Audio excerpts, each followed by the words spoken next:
Dumelang. Molweni. Welcome back to this afternoon session. The mission remains the same from our side, and that is to listen and listen some more. I hope that we manage to get a bit of strength and energy from lunch so that we can discuss some more. The small reminder is that the photographers are still available, they are still doing their job. So those who fall victim of sleeping after lunch will be exposed. And the organizations and communities that we represent will have to take a decision about us, that they send us and then we fall asleep. When we adjourned for lunch, we had received presentations and inputs from organizations that had declared their interest in making presentations, specifically on Working Group 1 and 2. And now we have few organizations that are remaining, which will be discussing on issues that relate to Working Group 3, which covers nation building and social cohesion. And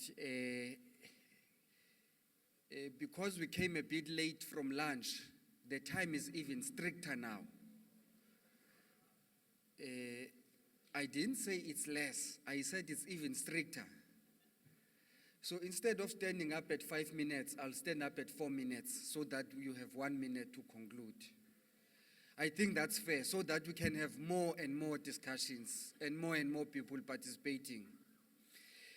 And I want to start off by inviting a representative from the South African Council of Churches, the KZN chapter. Here in my list, I have the provincial chairperson as the presenter, Dr. Douglas Ziva. Is Dr. here?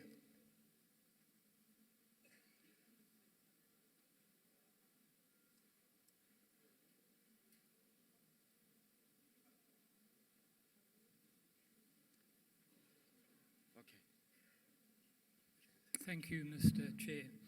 I'd just like to explain that Dr. Ziva is not here, but the written submission of the Kwazulu-Natal Christian Council has been given in.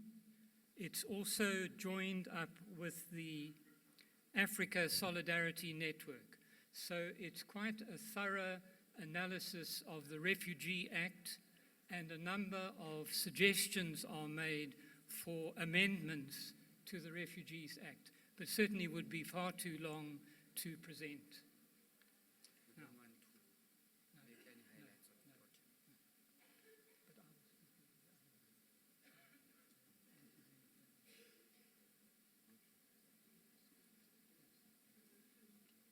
Is that you?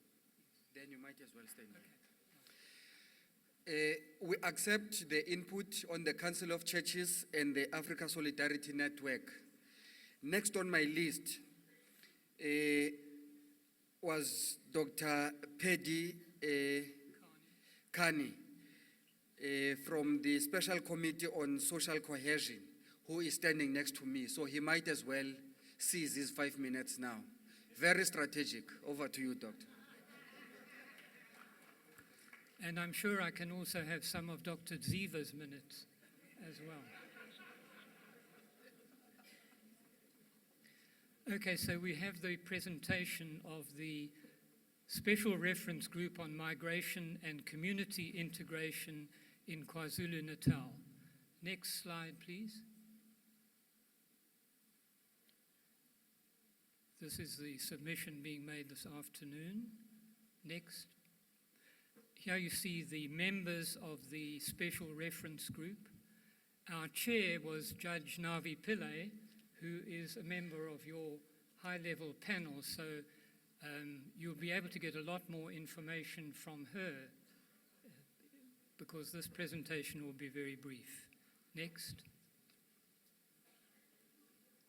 Here you see the mandate that was given to us by the Premier of KwaZulu-Natal to undertake a comprehensive assessment of the reported causes of the attacks and the socio-economic impact, to undertake an assessment and consideration of the successes and shortcomings of past and ongoing initiatives, to facilitate inter- and extra-governmental consultations.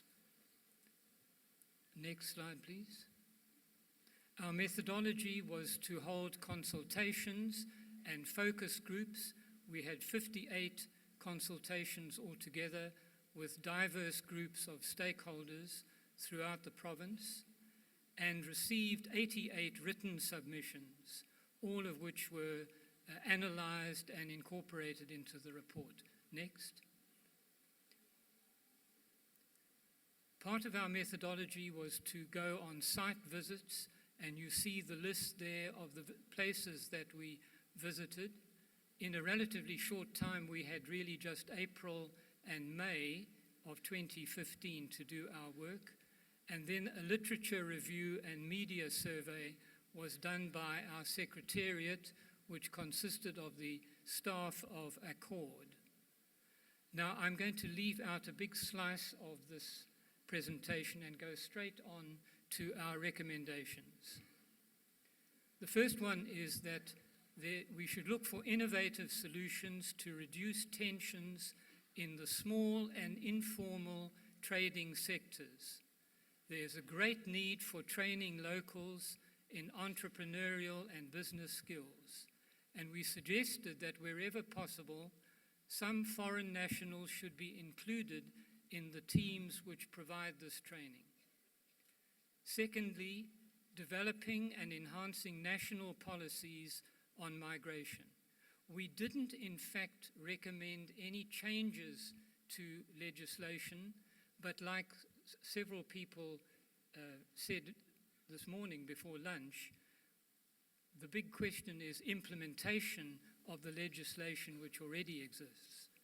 Then number three, strengthening reintegration through a more collaborative approach between civil society and government. And just to say a little bit more about that, our feeling is that very, very little has actually been done to promote reintegration of people into the communities from which they fled. So there is a big task still to be done to bring locals and foreign nationals together in those places where there was conflict, and for them to tell their stories to each side and get a sense of their common humanity. Next slide, please. The fourth recommendation is sensitizing and educating civil servants on the rights and documentation of foreign nationals. The fifth one is documenting the lessons learned from the government responses and disaster management processes, not only from the xenophobic attacks during 2015, but the earlier ones in 2010 and 2008, and there were things going on even before that. So all of that needs to be looked at to learn lessons. Number 6 is strengthening the capacities of and resources for institutions managing migrants, refugees, and asylum seekers. We found a great need for staffing to be increased in those institutions. Number 7, upgrading the physical infrastructure of KZN's border areas. There are areas where the border is almost non-existent. Number 8, a provincial audit on intelligence structures and early alert systems. We received a document which had been sent to senior officials in Durban and in Kwazulu-Natal in December 2014, alerting them to the fact that there was great tension in certain townships between locals and foreign nationals. Absolutely nothing was done about that, and 4 months later, we had the explosion in April 2015. Number 9, proactive information sharing on foreign nationals in the province and in South Africa. Number 10, ensuring leaders make responsible public statements. There were a number of public statements made by various senior leaders which didn't help. If it didn't actually cause violence, didn't help to reduce violence. Number 11, education-based campaigns to promote more cohesive and sustainable community relations. This is campaigns at all levels of education, even from primary school right through to tertiary education. There's a need to sensitize people to people coming from other parts of Africa. Number 12, a proactive foreign policy to address migration-related issues. And finally, creating and strengthening local forums to promote cohesion within communities. Business forums, which include both local and foreign nationals, should be established wherever possible. Much can be learned from Kwazulu-Natal about the value of such forums. In the very few places where those existed, violence was prevented because they were ready. As soon as the first hint of violence taking place in their communities, they got together in those forums and they worked out a plan to prevent violence, and they were successful. So we really see that as a very important initiative that should be multiplied around the province. And finally, this entire report to be made public and that its records be stored in either the National Archives or an institution with similar competencies. This report, the full report, which is about 200 pages, is available on the Premier's website and also on the Accord website. And in addition, there was a social cohesion committee which worked the year before last, and their report is also on the Premier's website and also on the Accord website. I think that's it. Thank you. Thank you very much, Dr. Kane. May we please invite Warren Manning.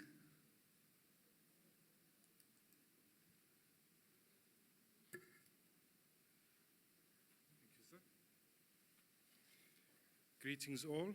It's an honor to participate in our democracy on this platform.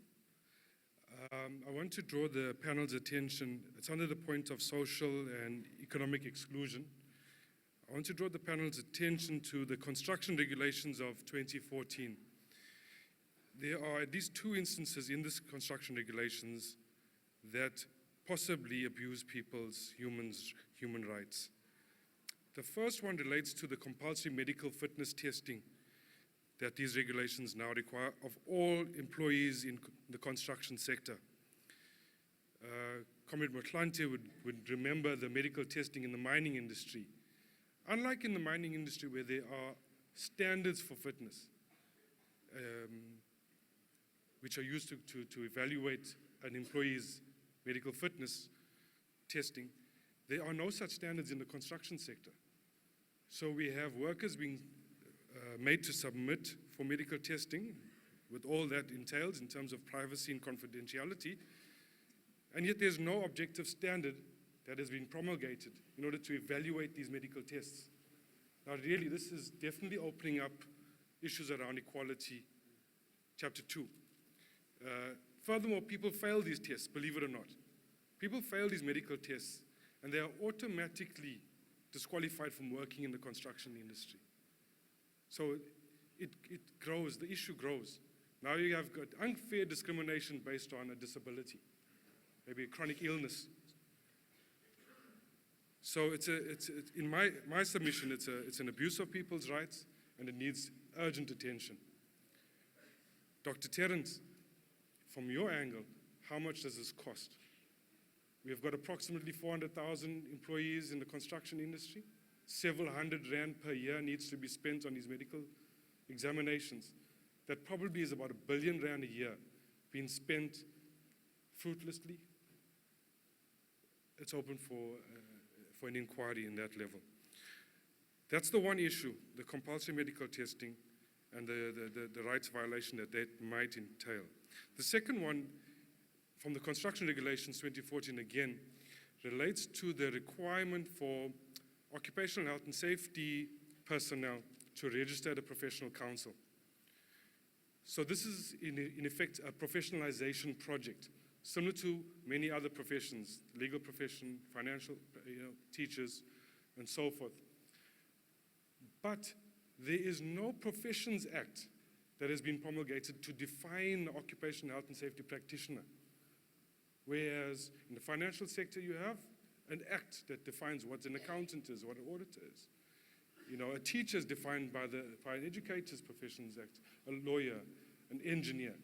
Yet there is no act that defines what an occupational health and safety practitioner is. And then you pass a regulation that says you must join a council. Which council do they have to join? The South African Council for Project and Construction Managers. Now that's like saying to the electrician to join the Plumbers Council, or the plumber to join the Electricians Council. It's actually an abuse of your rights, because we have a right that says we can freely choose our occupation, our trade, provided that those occupations are framed by law. And that would require a Professions Act. In the built environment, we have got the professions, and I don't mean to cast aspersions on colleagues, but we have a council that's dedicated to landscape architects. Yet we have no council that's dedicated to occupational health and safety practitioners. People whose primary function is to protect a worker's right to dignity and life. There's something wrong with this picture. And so my recommendations would be that the panel recommends that the set of regulations, construction regulations 2014, is investigated for possible contravention in terms of the Constitution. These regulations be lifted, suspended, and amendments brought in to resolve it. Thank you.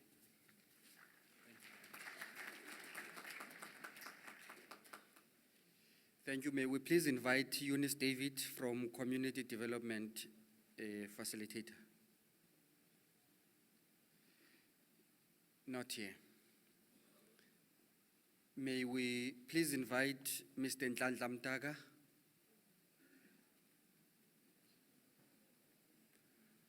Also not here.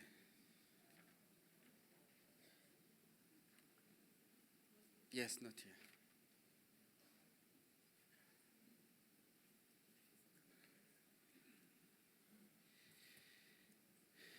Now we move on. There are participants here who come from different areas of the province. All regions of the province are represented here. Is that the understanding and the case? Wonderful. We will now give an opportunity to the designated people who come from those districts to come and speak on behalf of their districts. I want to start by inviting Ms. Letungwenya from Amajuba. Is she here?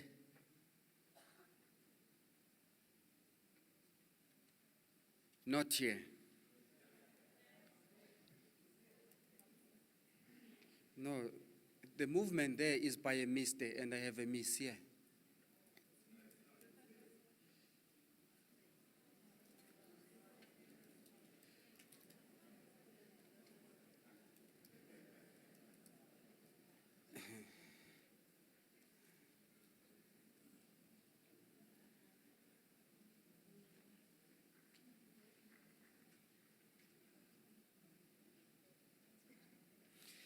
May I also have Mr. Pumzani Ntuli ready from Umhlabyalingana?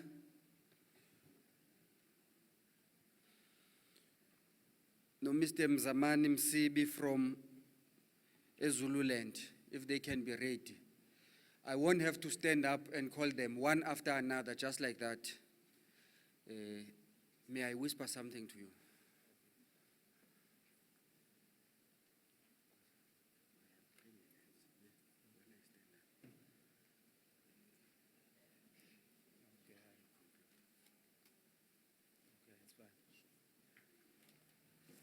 Ulethu Ngwenya uzokhuluma on behalf of Amajuba District. We thank for the invite first and foremost. Angeke ngisakwazi ukwabingelela ama speakers onke, kodwa I would like to say all protocol observe. I-issue bengizokhuluma ngayo issue yokuqala ekhuluma ngegrowth, poverty, employment. Shuthi ngizokhuluma kahle kahle ngo-item number 1. I-concern yethu singamajuba district okokuqala nje sizoqala sisho ukuthi sikhale nge-implementation ikakhulukazi from kwi-act kuma-act akhona la thinta kakhulukazi ama-labours law okuthi okokuqala siqale sakhuluma nge-inequality of which laphana emajuba district siyakhalaza impela kunenkampani lapha zama-China ukuthi uhulumeni wethu uvulele kakhulu abantu bangaphandle ukuthi kube yibona abazokwazi ukuthi ekuthenini ba-misuse abantu bakithi basebenzisa ama-powers bese bebanikeza imali encane at the end of the day. So nje sibona ngathi lento ye-Employment Equity Act kanye na wonke ama-act akhona sibona ngazathi i-implementation yawo ayikho right futhi ayikho vital kanye ne-monitoring. So besifisa ukuthi njengoba ikomiti leli selize laqala ukuthi ekuthenini lipresente kungathi lingaqhubeka ngoba sinenkinga ama-policies maningi of which some of them are very vital, but i-problem ukuthi ekuthenini our implementwa noma our monitor noma our evaluate sikule situation nje sikuyona, it is because of that sikakhulukazi na ku-education. I-education yethu sibona sengazathi le ndaba yokuthi ekuthenini si-benchmark ama-pamphlet abasebesetshenziswa amanye ama-countries sibona sengazathi iyinkinga nayo kakhulukazi ngoba i-education yethu masokhuluma eqinisa ayisizi. Sibonile kuma-stats ebesinawo ukuthi majority of young people are unemployed, of which it shows very well and ukuthiye ukuthi ayisebenzeli.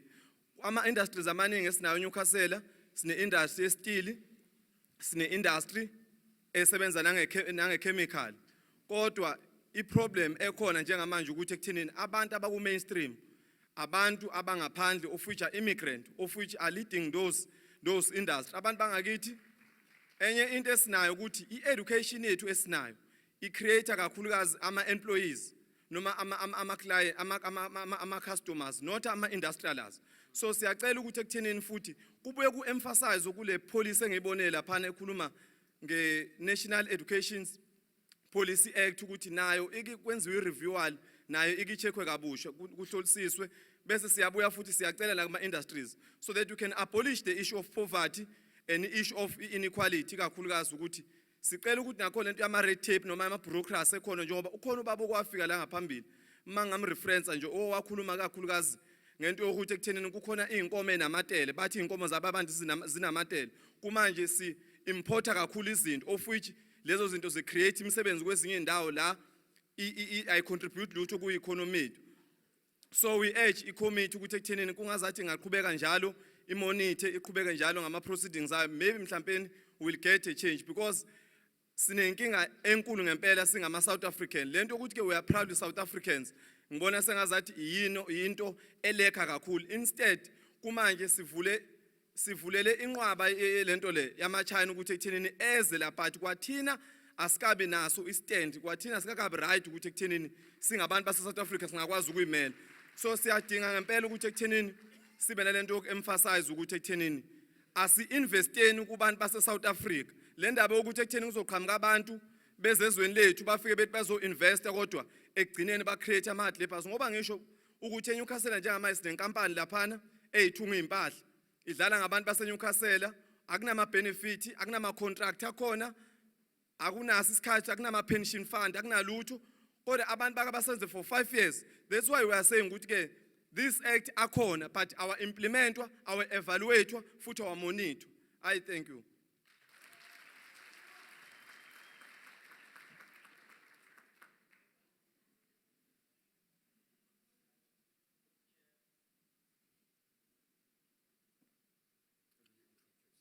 Angibonge mphathi ohlelo ithuba ngibingelele indlu yonke ngiphumzana waNtuli isibongo kwamhlaba yalingana edolobheni elincane eManguzi ngaphansi kwenkosi uTembu uNgolanyama enyomfanda ungahlomela uhlomela abheni. Ngibuye endaweni esemakhaya ngempela eManguzi, wonke umuntu uyazi indawo ebukele iphansi. Kodwa umuntu uyabheka sinamathuba okuwukuthi intsha yakithi inaso iskill ngiye ngabheka ku act lapha okuyi National Health Act ka 63 of 2003. Uma ubheka isibhedlela sakithi Manguzi asikho ezingeni lokuthi sideliver iservice kubantu ngenxa yokweswela ingqalasizinda nama resources. Umuntu afika esibhedlela ufica ukuthi istaff amanesi ashota, odokotela bayashota.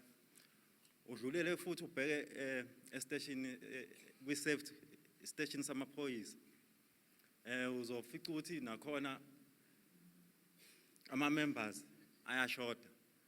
Bese bekhala ngokuthi iy'moto ziyashota abanazo. Uma ubheka iManguzi, indawo esemakhaya evulelekile ngendlela ukuthi akulula ukuthi usheshe ufikelele endaweni lapho khona kunesehlakalo nomonakalo. Bese ngiyobheka i-Act okuyi-Skill Development Act 67 of 97. Ngiye ngabheka laphayana endaweni yakithi. Intsha yakithi inawo ama-skills, kodwa uhulumeni akakwazi ukuthi ewanakekele. Kulabo abanama-skills nama-talent, uhulumeni akakwazi ukuthi eba-support. Bengacela ukuthi uhulumeni abhekelele ikakhulukazi omasipala ukuthi ngabe omasipala bayakwazi ukwelekelela nokusiza abantu oyibona bona ngempela bazimisele ukuphumelelisa ama-skills nokuyithuthukisa. Ngibone ngami mina ngingumgijimi ongenaso sponsor, angisebenzi. Kodwa ngenxa ukuthi ngine-talent ngiyakwazi ukuthi ngiphile ngifane nawo wonke umuntu. Ekugcineni kuba nzima ukuthi ngithole i-support, usizo. Ngingayikhulumeli mina kuphela, ngibonile abantu abaningi intsha yakithi banama-talent amaningi, abanye benza ama-dance, abanye badlala isoccer, abanye bangama-actress, abanye bangama-comedian. Kodwa bakwazi ukuthola usizo ngendlela efanelekile. Angicela ukuma lapho, ngiyabonga.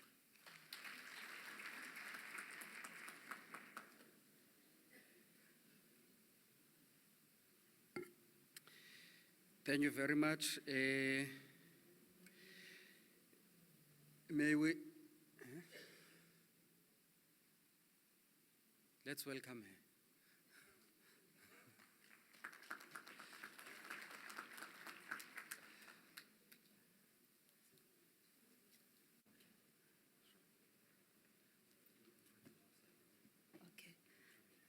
Okay. As ngibonge mhlali ngaphambili. Ngibingelela abantu abadala etafuleni. Ngibingelela abantu abadala abangaphambi kwami. Igama lami ngenguzamani. Ngiyinkosazana, uMiss. Program director uthe uMr. Kodwa ke nguzamani ngwakamsibi isibongo. Ngivela eZululand kumasipala waseDumbe.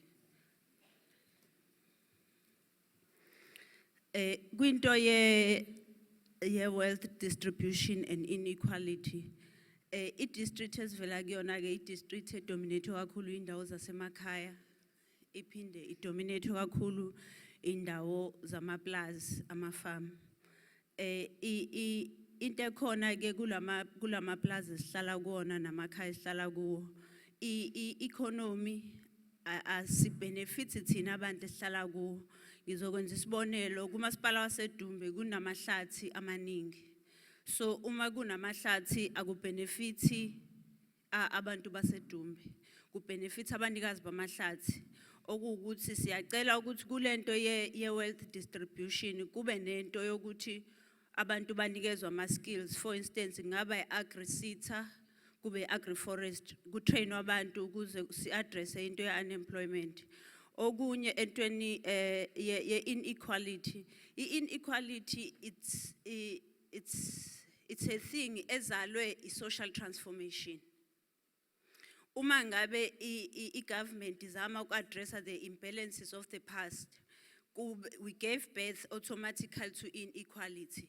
So ihamba ilingana into ye-inequality nezinye izinto ezikhona la entweni ye-economy. I'll just state into ye-BEE. I-BEE, the concept was good, but I think in the process procurement system ihekhiwe.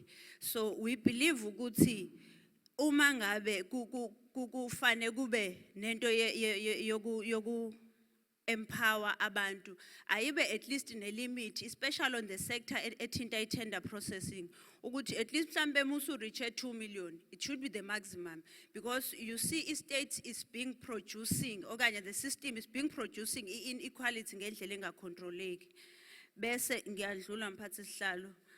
Oh, before ngidlule mphathi sihlalo, ngicela ukudlula entweni enye ethinta unemployment kulamakhaya esihlala kuona.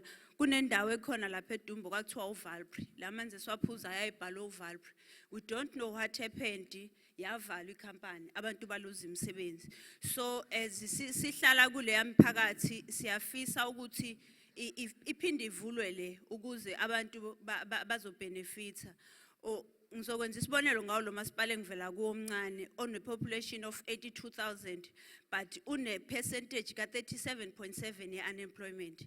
So uyayibona ke leyo nto isho ukuthi i-unemployment inkulu kakhulu, yethi sibe sinazo izinto esingazenza ukuzama ucreate ama job opportunities. Bese ngiyadlula ngiya kwi-quality education. Ngizocela ukuqala kwinto ye NSFAS, u-Act 56 of 1999. I think kufane kube nento amendwayo kwinto edila nento ye financial scheme kuma tertiary institution, because i-system is-central. Central isho ukuthi ivulela kakhulu i-fraud ukuthi ingene ngaphakathi kuyona. So ngiyafisa ukuthi ke uma ngabe i-system izama ukulungiswa ku-integrate other sector department like social development nothisha omkhulu, so that uma ngabe i-beneficiary submit ama-document, there must be also a social workers report, because there are people who are benefiting on the national scheme, on the national financial scheme that should not supposed to benefit.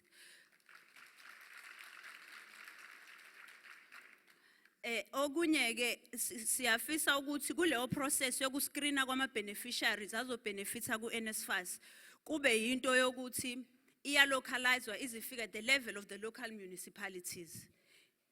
Bese kuba ukuthi ke if eDumbe for instance sinabantu about 10,000 who applied for NSFAS, it will be unlike the system that will be having maybe 1 million students who are applying for NSFAS. At least at the local municipality level, izobalula ukuthi setshenzwe and ku benefit abantu who are intended to benefit. Bese kuthi those who benefited and completed their studies, NSFAS kube ne act that would invade ama accounts abo like uSARS do. Ngoba bafika ba benefits bese bengabuyi ukukhokhela abanye abantu ukuthi ba benefits. Bese ngiyadlula ke nje ngokuphuthuma ngiye ku South African Schools Act 84 of 1996. Kunento ekhuluma lapha ngokuthi I will quote. Okay, ikhuluma ngama SGBs. Then I will quote, the SGB may apply to the HOD if it wishes to take additional function. I think and I believe ukuthi le clause lebe right. Kodwa ke we wish to add kwinto yama SGBs ukuthi before they get elected or they assume their duties as ama SGBs, they should declare their interest, because in most cases you will find the SGB is doing the business with the school. Bese okunye i-parents meeting siyafisa ukuthi i-amendwe i-act ngokuthi kube yibona who adopt the budget of the school and the realigned budget or the mid-year budget review, because sometimes the SGPs and the school, they just do on their own. But if better, if the parents were involved in the process or in the finances of the school.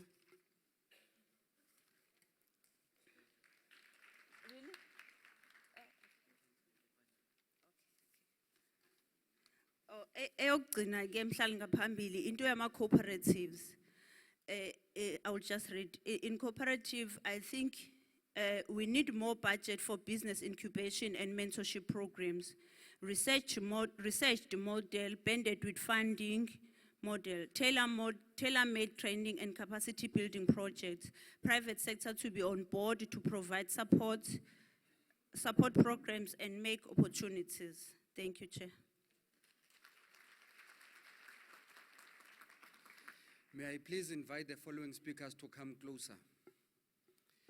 James Kunu from Abaqulusi, Mbali Mbata from Engutu, and DT Kumede from Echozini. May I invite them to come closer? Are they here?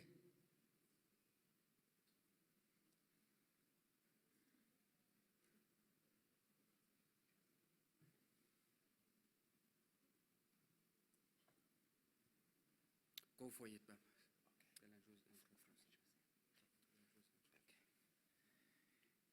Ngiyabingelela nami endlini. Ngimelela uDT Kumede from Echozini, uBishop Joel Mkhabela.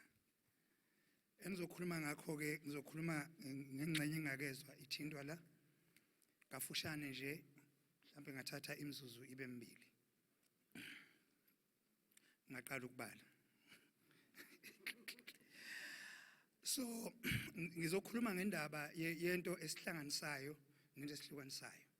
Ayikho into ehlanganisa abantu njengenkolo. Futhi ayikho into ehlukanisa abantu njengenkolo. So now uma ngabe inkolo sisebenzisa kahle sizohlangana. Futhi uma singayisebenzisi kahle sizohlukana. Mase siza emthethweni ngizofunda nje le presentation engiyenze la, so then I'll present it right there. Kunama recommendation ke akhona ngisuka eJozini ngikhulumela nomkhanya kude wonke. Ngizocela ukuthi ngiyifunde nje obinjalo njengolimi lwaKwaJoji concerning Act number 19 of 2002. Lapho kukhulunywa khona ngokwakheka Commission for Promotion and Protection of Rights of Cultural, Religious and Linguistic Communities Act. So quoting from the Act, the Section 21 of the Constitution protects the rights of persons belonging to cultural, religious and linguistic communities. This Act effects to these provisions enshrined in the Constitution provides for the establishment of a commission for the promotion and protection of rights of cultural, religious, and linguistic communities, which is CRL. Masithi sayibheka le commission yona ngokwayo since ibe khona. Sithola ukuthi since its inception, the commission seems to be ignoring promoting and protecting cultural, religious, linguistic communities for whom it was formed for. Instead, it focuses on investigation of offerings and collections, donations of Christian churches, instead of promoting. So, so in short, it branded itself as the ombudsman for church financial activities. It is an undeniable fact that the act in question and the purpose for which the commission was formed is very much needed in our country for the sake of regulating cultural, religious affairs. This commission should be holistically executing its mandate by making efforts towards promotion and protection of the said communities other than policing them. The commission must be available and easily accessible to all citizens of the country, even in rural areas. So, a recommendation engizanayo, a recommendation eti for Act 19, that 2002 to be effective. and benefit the intended recipients. I propose that a designated ministry to be formed. The ministry will serve as a custodian of matters relating to religion in particular. Cultural and linguistic matters are already covered in the Ministry of Arts and Culture. But the proposed ministry should be a ministry maybe that can be called Department of Religious and Domestic Affairs. There's a reason for that. The duties for the ministry that I'm proposing, first and foremost will be the registration of all the religious organizations. They should be known by the government in a proper manner and in a proper ministry. Secondly, the registration and licensing of all religious leaders in our country. Thirdly, liaising with the Department of Home Affairs in granting or denying visas from the incoming pastors who are coming, or the religious leaders who are coming from other countries. Fourthly, to liaise with the Department of Land Affairs and communities in allocating sites for religious organizations and reservation of parks for religious gatherings. And if there's a department dealing with that, there will be a space that is designated. Every religious activity can happen in that place if it's not going to happen in the community hall or in the stadium. One other thing that I propose is the administration of interfaith structures and moral regeneration movement should be under this very same ministry that has a minister. And the administration of the above-mentioned commission, the CRL commission, must be under a specific department that deals with religion. Like for instance, in Indonesia, there is that department. And in Thailand, there is that department. It is possible to have it in our country. And licensing of marriage officers should be in that very same department. I'm about to finish. So, and licensing of, don't laugh at this, licensing of burial officers. Abekho abantu abalayisenselwe ukungcwaba, umuntu vele ethi alehle ibhokisi, noma ungumfundisi noma akasiye, noma ungcwaba amatshe, noma ungcwaba imbuzi, noma ungcwabani akazi, uthi nje alehle ibhokisi. So there must be people who must be licensed to do that. So finally, is to provide a platform, undaba zabantu, a platform that will deal with domestic disputes. Ngoba abantu bedubana kanje bexabana kangaka nje, this Department of Religious Affairs ingasiza ukuthi ngoba ingabe in a package yabafundisi ukuthi basize ukuthi basolve lama domestic matters. Thank you.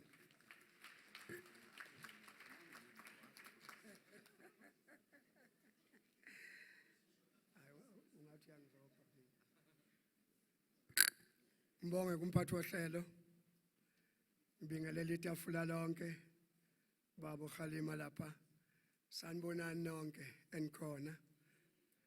Okhulumayo uJay Mchunu, ongusihlalo wamadoda eBaqulusini Municipality.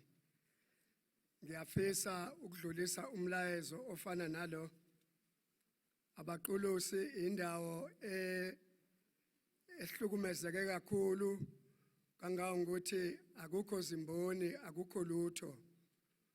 Lapha yana abaqulusi bebephila ngemayini. Imayini ke zavalwa ke. Ukuvalwa kwemayini kwase kungena inkontileka ezikwazi ukuthi zisebenzisa abantu inyanga ezintathu noma inyanga ezisithupha.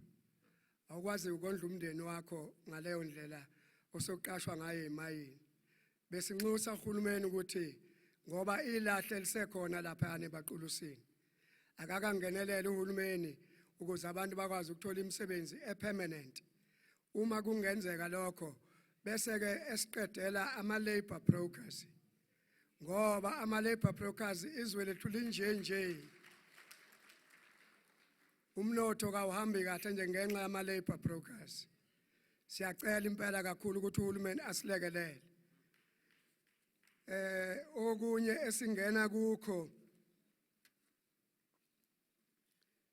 lapha yana ku-Act number 84 of 1996, South African Schools Act. Siyanxusa lapha uhulumeni ukuthi thina baqulusini sinenkinga ngoba into eningi asinazo.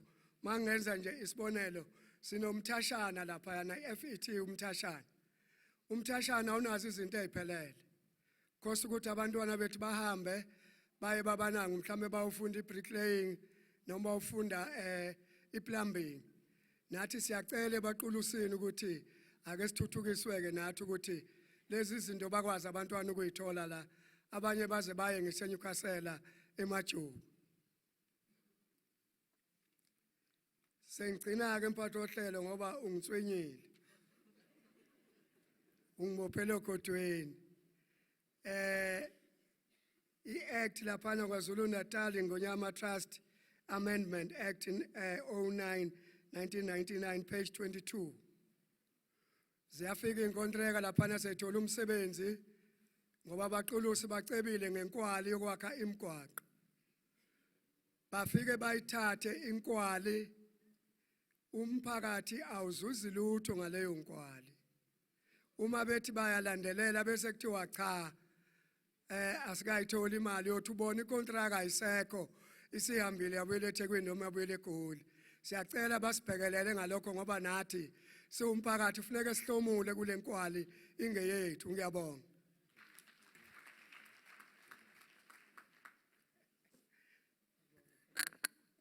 Angibonge sihlalo. Ngibingelela bonke abantu abaphakathi endlini. Igama lami nguMbali ngwaKambatha, ngiqhamuka kuMasipala waseMzinyathi eNquthu. Ngiphatheke kabi ke ngoba kule booklet engiyiphethe angiboni ngisho esisodwa islot esikhuluma ngo-disability no-albinism. Njengoba singakacishe sifike ku-page 38 kodwa kunangisho esisodwa sawo, kodwa ngiyathemba ke ngoba ipanel icishe izokwazi ukuthi kwenzeke lokho kwenzeke. Mhlawumbe ngeke kuze kuphinde kwenzeke lokho kwenzakala namhlanje. Ukudlulela phambili ngaba nenhlahla ke ngoba ngaba nomama one-albinism condition and ngendlela engimthanda ngayo. Kuyamangaza ukuthi kunabantu abakholwa ukuthi uma ngabe athi ngibeke kanje, uma ngabe uthole umuntu one-albinism wathola mhlawumbe isicubu sakhe, lokho kuzokwenza ukuthi ube nemali. Lokho kuyamangaza ngoba sonke siyabantu. Ukuthi bona banebala elimhlophe, mina ngimnyama, lokho akushintshi ukuthi banegazi elibomvu njengathi sonke. So ukubabulala kwakho kwenza sibone thina emqondweni wakho ukuthi no, this person is not okay. Ngoba ukubulala umuntu kuyicala. Icala elibomvu. Eneke ugovernment wase South Africa ngathi akakaze azayithathe into consideration leyo nto because asikaze sizwe not even a word from the state. Siyazama ngayo yonke indlela ukwenza ama-awarenesses and whatsoever, kodwa abantu babonakala ngathi abalaleli. Akungeni nje emqondweni yabo ukuthi umuntu one-albinism condition umuntu naye.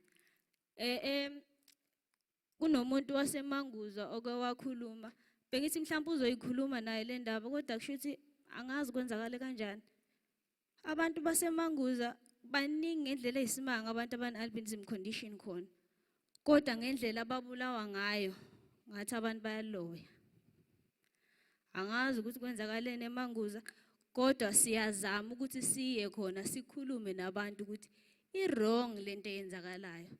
Kodwa ke ngiyathemba ukuthi ipanel will take that into consideration. Ukukhuluma ngo-disability, sineparlamente lakwa-disability. Besingathanda ukuthi nalo lithathwe njengawo wonke amaphalamende akhona eSouth Africa. Ngoba libukeka njengathi alisahloniphekile. Akunangisho yedwa uminister o-attenda iparlamente lakwa-disability.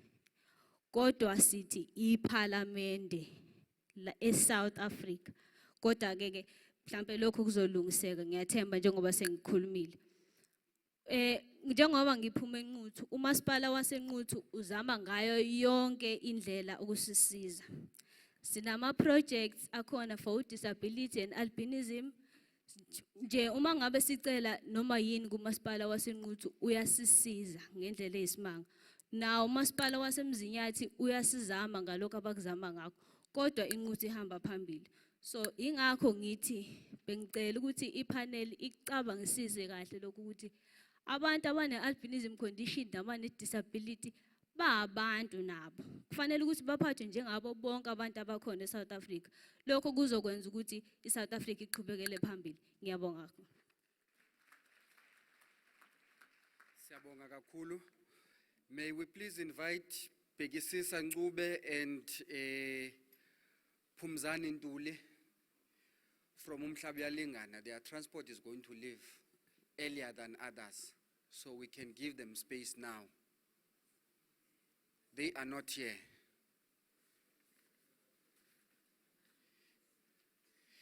Then may we invite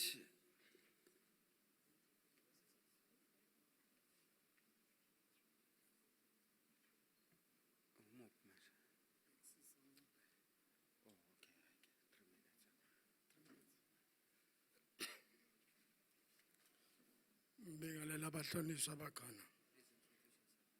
Ukhuluma uBhekisisa Ncube from Umhlabuyalingana. Umhlabuyalingana sinale problem yesimangaliso. Siyacela ukuthi ubuholo bukhona buyibheke leParliament likhona libheke lesimangaliso. Iyahlukumeza kakhulu.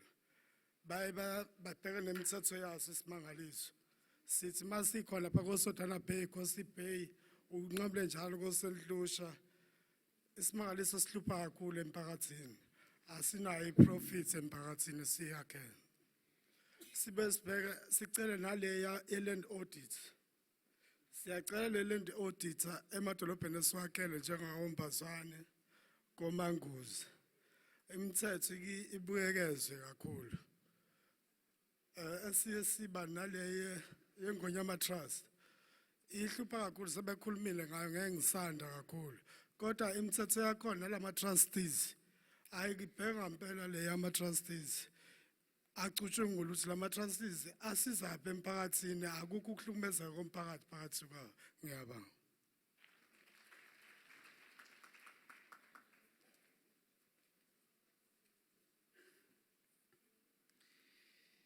may we invite Nelly Mavuso, CN Basa, NF Mondi, and S Keswa.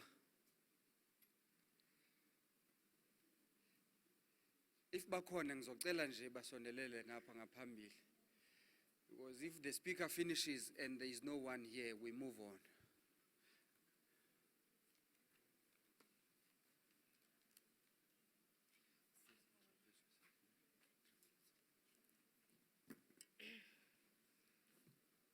Chairperson of the panel, members of the panel, all the officials who are here, and members of the community, I greet you all.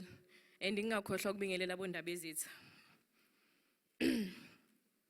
Igama lami ngiUneli ngwakamavuso ngiphuma oPhongolo. So we are really impressed ePhongolo the way okwenzakala ngakhona is for the first time ukuthi sibizwe legislator to amend or to make some inputs emthethweni yonke ekhona. And I'm so happy ukuthi most of the imithetho eya implementwa since in 1996. Some of them is phatha kahle, some of them is phatha kabi on a negative way. Especially le regard with this following engizowabala la. But what is more important ukuthi kukho konke abakushilo konke kuyasithinta thina singabahlali baseMzansi. Okunye abangakumentionanga la. Ngicela ukuthi nje ngizokumentiona kodwa I won't belong. Firstly, lento le eyama wage inequality. Tina as women, we face inakhuzana. We face a gap kuma salaries with men. Siyacela ukuthi as women nakuba amanye ama companies or other department as recognize ukuthi we must have a wage inequality sonke, because at the end of the time, at the end of the day, sonke siyothenga estoro esi1, whereas we use the same man. Siyacela ukuthi nathi singabantu besifazane sicabangeleke lapho. Bese kuba ile labor regulation environment. Siyacela ukuthi Siyacela ukuthi uma ngabe senihleli ku legislator, siyacela ukuthi employees should be permitted to take a certain amount from their pension fund. Why am I saying this? It's just because many of people are resigning, especially those who are old doctors. Some of them are even here. Like in my hospital at Juba, at Pongola, many of the doctors have resigned. Inkinga yini is just because of this issue. When they get old, or maybe if they retire, they won't find ama pension fund abo the way abawafuna ngakhona. So siyacela ukuthi nihlale phansi niphinde ni review ukuthi ikanjani. Bese unemployment is one of the challenges esibhekene nayo, especially thina as the youth. Siyacela ukuthi mhlambe uma ngabe niqala phansi niyokhuluma nge-unemployment, nike ni-check ukuthi, because what I see is that every year unemployment increases.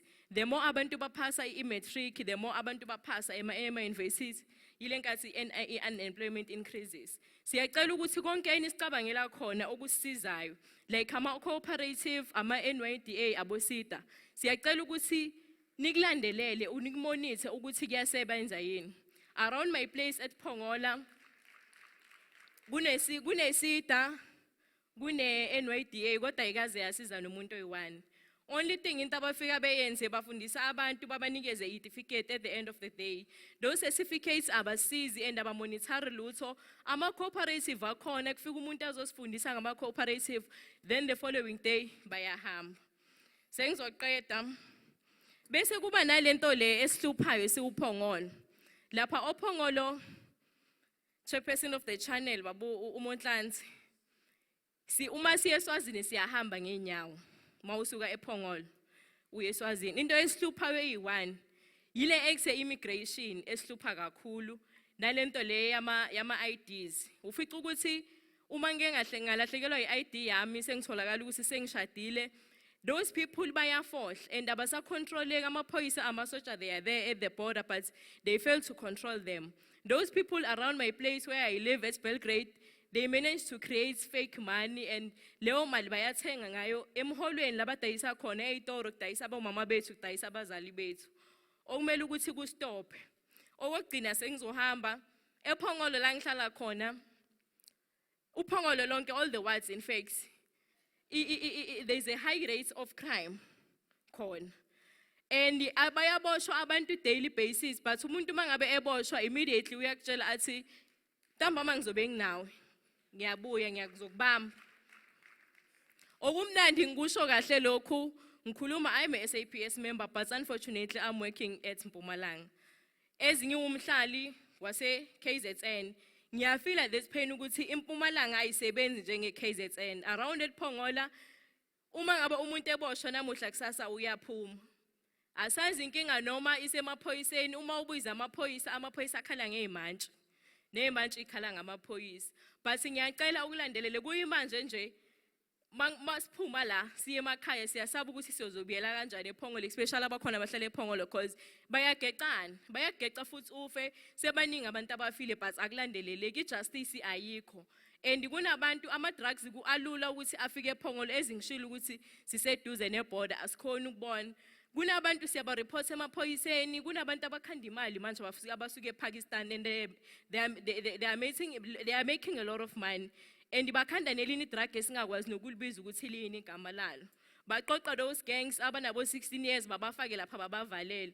So bengicela ukuthi ngelinye lamalanga baba uKhalima Monhlanhla uChairperson wethu kanye nepanel yakho enikwenzile siyakuthanda and we appreciate it. Ngelinye lamalanga, can you please visit all the municipalities if possible, or else all the regions?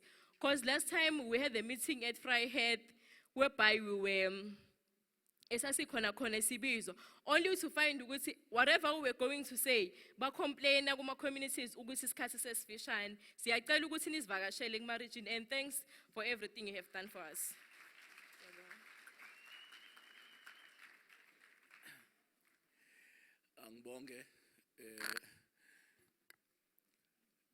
Ngibonge kakhulu ipaneli. Ngusakhiseni wakheswa usuka emzwabantu ngaphansi kogu. Ngizokhuluma nje ngezinto ezimbalwa mayelana nelokhuzane ne-education kuthiwa in-equal education. Mina-ke ngikhuluma ngaphansi lokhwana ngimele i-disability emzwabantu ngaphansi kwe-organization ekuthiwa izimele disability group. Ngihleli ngikusho ke lokho ukuthi inkinga esibhekene nayo singabantu abakhubazekile kuye kuthiwe izinto zethu zikwa special program kodwa mangaba sekuthiwa kuziwa kwa education asikho special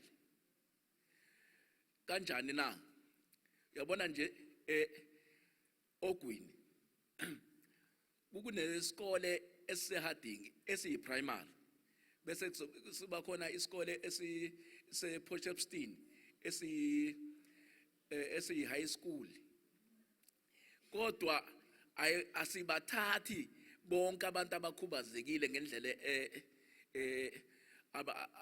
aba-benefit bonke abantu abakhubazekile kulezo zikole bese kuthiwa umuntu okhubazekile akakwazi engakwazi kahle hle ukukhopha ezikoleni zabantwana abanormal even nabothisha bengakwazi ukumfundisa kodwa kuthiwe akafunde khona lento engiphatha kabi ngangifunda khona lokho esikoleni special kodwa kwathiwa ngoba ngangakhophi ngendlela eright kwathiwa after 18 years lokho sengino 18 years kwathiwa phuma lapha esikoleni sabantu ekuthiwa abanormal ngenhlanhla ke umuntu wafunda waya nase university but ebunzimeni esingafisiki ukuthi nabanye abantwana abasilandelayo bathole lenkinga bezilokwane esiyithwalayo even noma sekuthiwa ke siya endaweni zomsebenzi njengoba ningizwa nje nginamalimi kube sengathi kwipaneli ngenkathi si-interviewer bayibheke i-CV yami lokhani bayibona ukuthi i-right but mangaba sengithi sengipresenta ke kwilokhuzana kwipaneli babone sengathi ngiyayingabazi into engiyishoyo ngoba vela akekho umuntu okhubazekile olana eduze lokhane ozoyizwa lento ukuthi ngempela lo muntu unayi confident ukhona uyazi ukuthi yini le ayikhulumayo kodwa ngenxa yokuthi labantu abanandaba nelekhwane ne-disability bazongijaja as umuntu ongayazi lento eyishoyo okugcina ke bengifisa ukuthi ngithi sinenkinga enkulu emzwabantu hayi kwabonye umasipalele khona hayi yabona if lokho siyiforum sakhiwe yilokhuzana i-municipality kumele ukuthi lento esithi aqashe umuntu okhubazekile singayiqali siyoyisho kuma department asiqale la elokhuzeni ku municipality sibabona abantu abakhubazekile beqashwa Kodwa manje sikwazi ukuthi sibe vocal siyokhuluma kuma department asilalele kodwa labantu abapolitical bazivele basikhulumele ipolitiki but asinawo umthetho noma asinayo i-act eshoyo ukuthi singabaqasha kanjani abantu abakhubazekile. Ngibonge.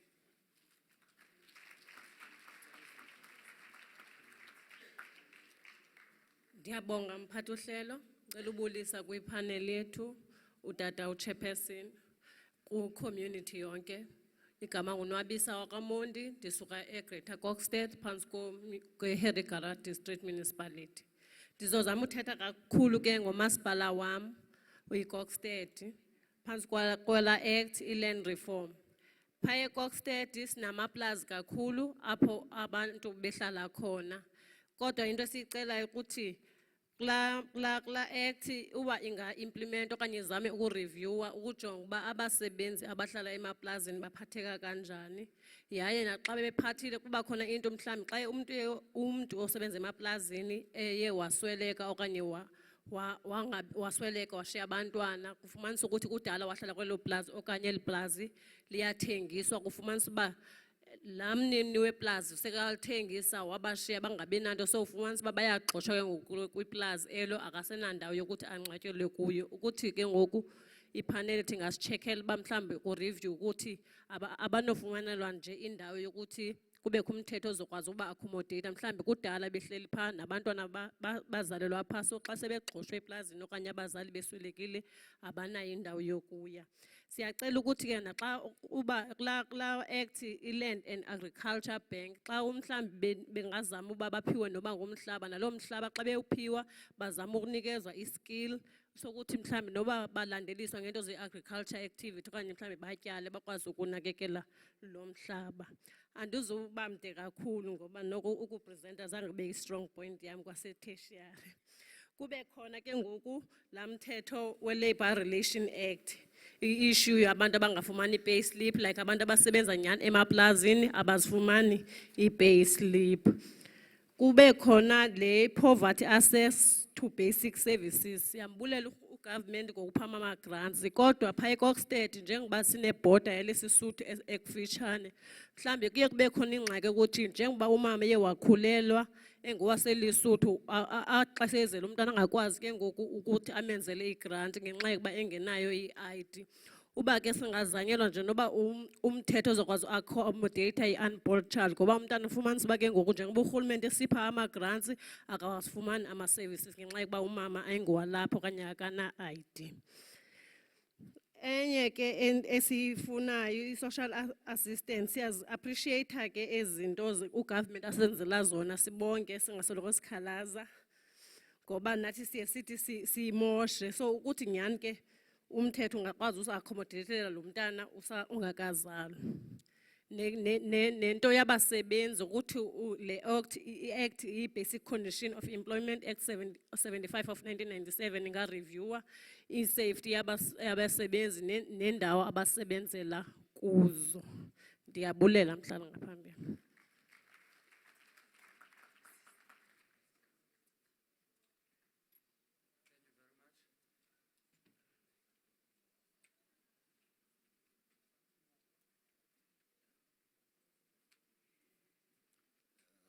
Sanibona, Kamala Mtandazo, Basa from Greater Kokstad Municipality, under the Organization for the Disabled Women of Monkar and DPSA.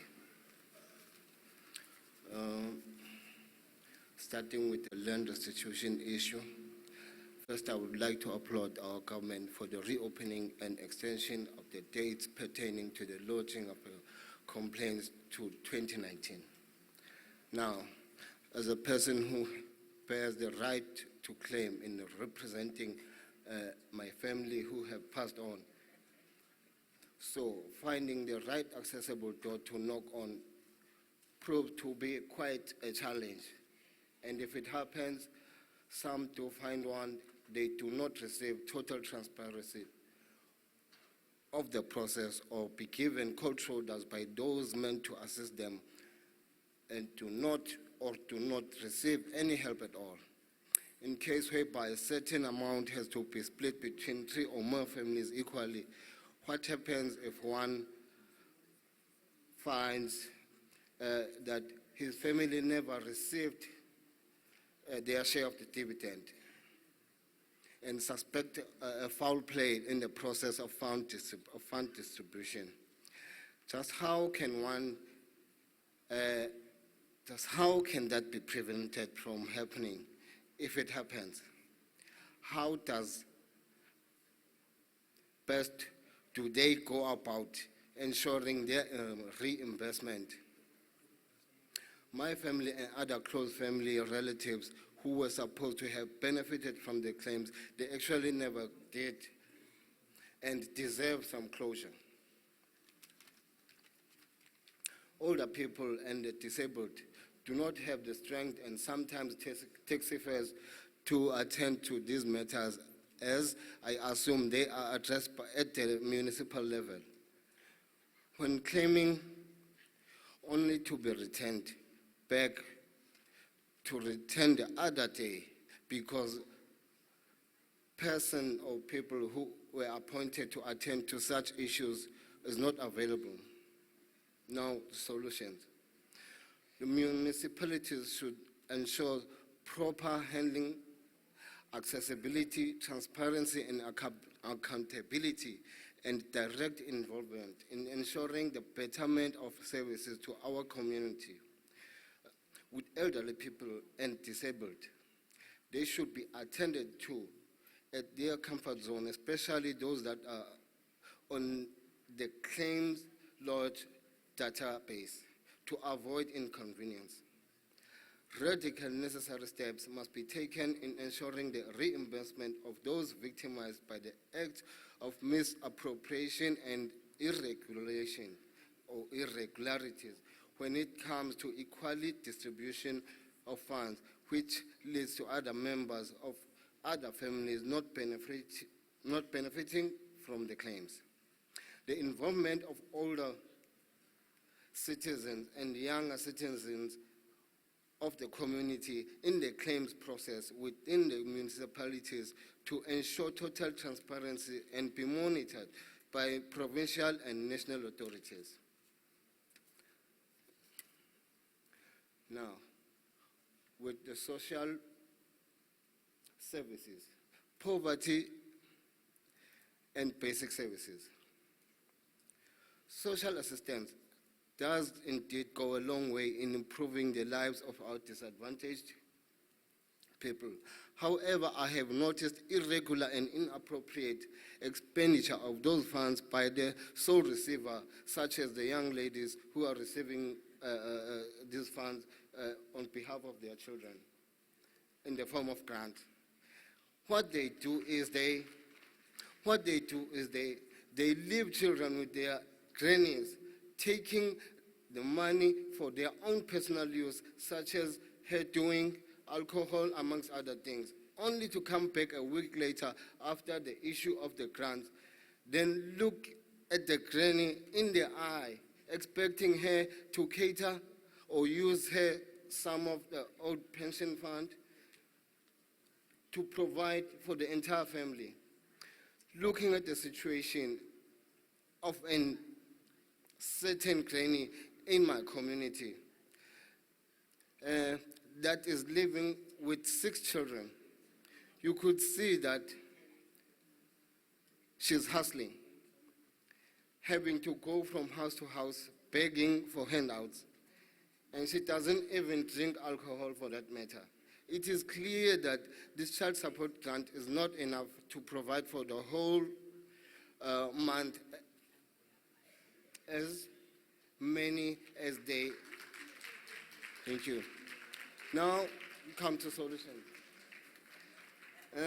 Urging the government to inflate financial assistance or in the form of groceries in the NGOs to cater for the less privileged children in general in their respective communities, as seemingly The grant alone cannot provide the meal for the single child throughout the month, and by doing so, ensuring a minimal STEM society, and of course, such NPOs be subjected to monitoring and accountability. Thank you. Colleagues, thank you very much. I think we can all see so many people running to the stage and the negotiations that are taking place there.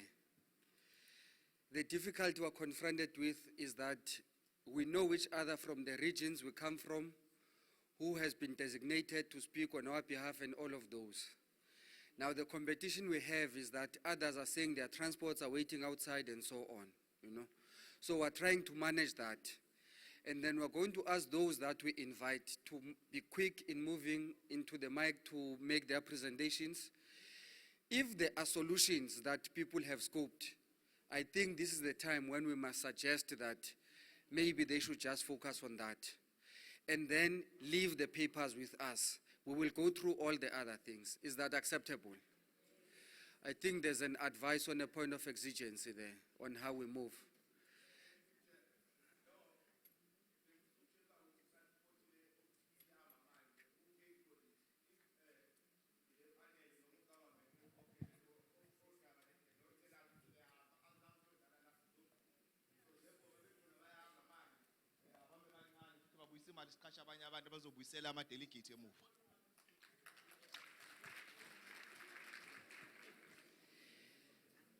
Thank you very much.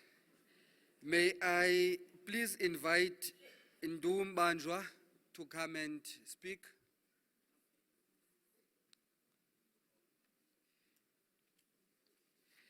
And then have Mtutuzi Mpele and Cebola Kemhlungu readily available here.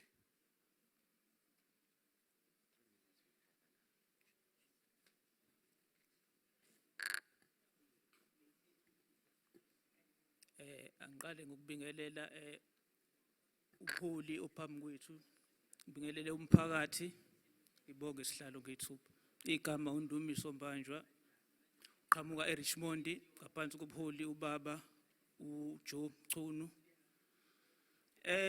Sebekhulumile kakhulu zakwethu la, kodwa engizothanda nje ukugcizelela kukona njengomuntu omusha, ungaqasheki ungawatholi amathuba omsebenzi. Kubhlungu ke nokho ukuthi ngizokwenza nje umzekelo njenganami. Mina ngumuntu oqede esikoleni emfundweni ephakeme ngo-2010, kodwa kuze kube manje angikaze ngibe nomsebenzi oright nje ukahle okhokhela kahle, bengilibele ngibamba amatoho. Engakugcizelela lana ukuthi mhlambe kuye kwenziwe njani mingabe umuntu ezoqasheka, ama requirements imaphi, nanokuthi experience uthola umuntu unayo. Phinde futhi kuthiwe umuntu ufake ne driver's license kube khona lokho, kodwa still umuntu uyapply angaqasheki. Nokunye engakugcizelela nje abafowethu laba bokufika obhuti nosisi bethu laba ngaphandle, anginankinga nabo, siyabathanda. Kodwa mhlambe mase ibhekisiswe indaba yokufika kwabo nanokuthi bangena kanjani lana elokhuzeni la eSouth Africa, ngoba ukuba khona kwabo kuyasincisha amathuba thina njengabahlali bala. Uthole ukuthi babamba amatoho, mhlambe umuntu ungena ngo-7 azaphume ngo-6 avumele ukuthi athole leyo madlana encane, okuwukuthi thina njengabahlali bale South Africa into engesisayimukele leyo. Mhlambe ingako sincisheke amathuba. Mhlambe ipanel ethi ingakwazi ukuthi ke ibhekisise la kule department ye Home Affairs ukuthi lokhu mhlambe bangagwema kanjani ukuthi ke kuncishiswe labafowethu bokufika. Siyabathanda bona, kodwa manje mase mhlambe bathi kusishayisa ngomoya kancane kuze kube nathi siyakwazi ukuthi siyakwazi mhlambe ukuthi siqasheke noma mhlambe sibe right. Nanokunye ke mhlambe ngakubhekisisa lana eRichmond lengisuka khona. eRichmond inothe kakhulu kwezolimo nasikhiqizweni kokhuni, kodwa manje still izinto ziyabiza. Richmond ya sinamasimu omoba sinamahlathi. Kodwa njengabahlali bakhona uthola ukuthi ukhuni noma iplango nje ukulithenga kubiza enkulu imali. Kodwa lulocal lukhona la. Ushukela uyabiza ngalendlela exakile. Kodwa utshalwa khona lapho. Mhlambe yini imbangela noma mhlambe imiphi imithetho ebekiwe ukuthi kungenziwa kanjani ukuthi kubhekelelwe abantu abasondele kuleyo ndawo elima lolo hlobo lwesitshalo esithize. Mhlambe ukunciphisa imali kungafana nokusuka nanokuthi uyiso endaweni ekude kodwa ube ukhiqizwa khona la ekhaya. Nanokuthi ke mhlambe umuntu mezobheka ezobugebengu icrime. Kunalesidakamizwa ke lesi iwunga le edliwe labafana lapha. Labafana bayahlupha kakhulu. Kangangokuba ukuthi uyakwazi ukuthi uhambe uye police station ufike uyolibika icala. Umuntu afike abanjwe kodwa ke asa usededeliwe. Angazi noma mhlambe awukho umthetho ovumela ukuthi umuntu osebenzisa iwunga aboshwe kuba ngeke ngizwe kuthiwa icala lewunga alikho. Kodwa ngokwazi kwami iwunga isidakamizo and isebaqedile abantu igenge entsha. Isuhlukumezile umphakathi kakhulu. Uthola ukuthi wena uhlukumezekile mhlawumbe untshontshelwe wakwazi ukuthi uyobika lapha emaphoyiseni kodwa amaphoyisa afika ngayenzi into ezokwenza ukuthi kube khona mhlambe ukubhekelela lo muntu loyo osuke entshontshelwe noma enzelwe lo nto kwenzeke leyo nhlekelele kuyena. Engisho ukuthi nawo amaphoyisa anawo umthelo ukuthi ahudule inyawo ekwenzeni umsebenzi wakhe. Kungafani mhlambe ngizokwenza nje umzekelo. Ake sithi nje mhlambe nje esiqiwini thizeni mhlambe kufe nje irhino thizeni. Akugcwala indaba. Gcwala amaphepha. Kuzobikwa leyo mhlambe kwantiza ngisho ibhanoyi kuzofuna labo bantu lo kodwa wena usukuqekezela abakushaya indiva lokho. Abanindaba nawo. Mhlambe ke okunye mhlambe umthetho ongasuqine lapho kwemaphoyiseni mhlambe kungakona inqubekela phambili. Ngiyabonga. Anyone, first come, first serve.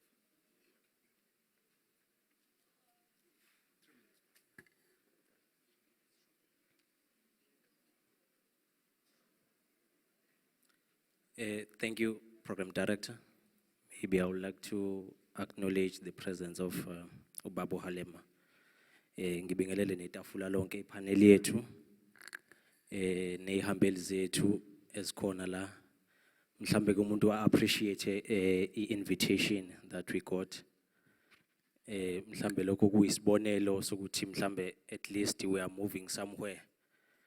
Eyintweni esithintelene nabantu baseningizimu Afrika. My name nguCebo Kamhlungu from Ondini. Mhlambe as umuntu oyintsha mhlambe ngizokhulumela on behalf of youth. We have noticed ukuthi since then kuna lack of skills development amongst the youth. Why I'm saying this is because Uma uthatha ukubheka, I will make just a typical example for indawo esihlala kuyona thina Ondini. You will only find that there is only one institution which is called Emandleni FET College.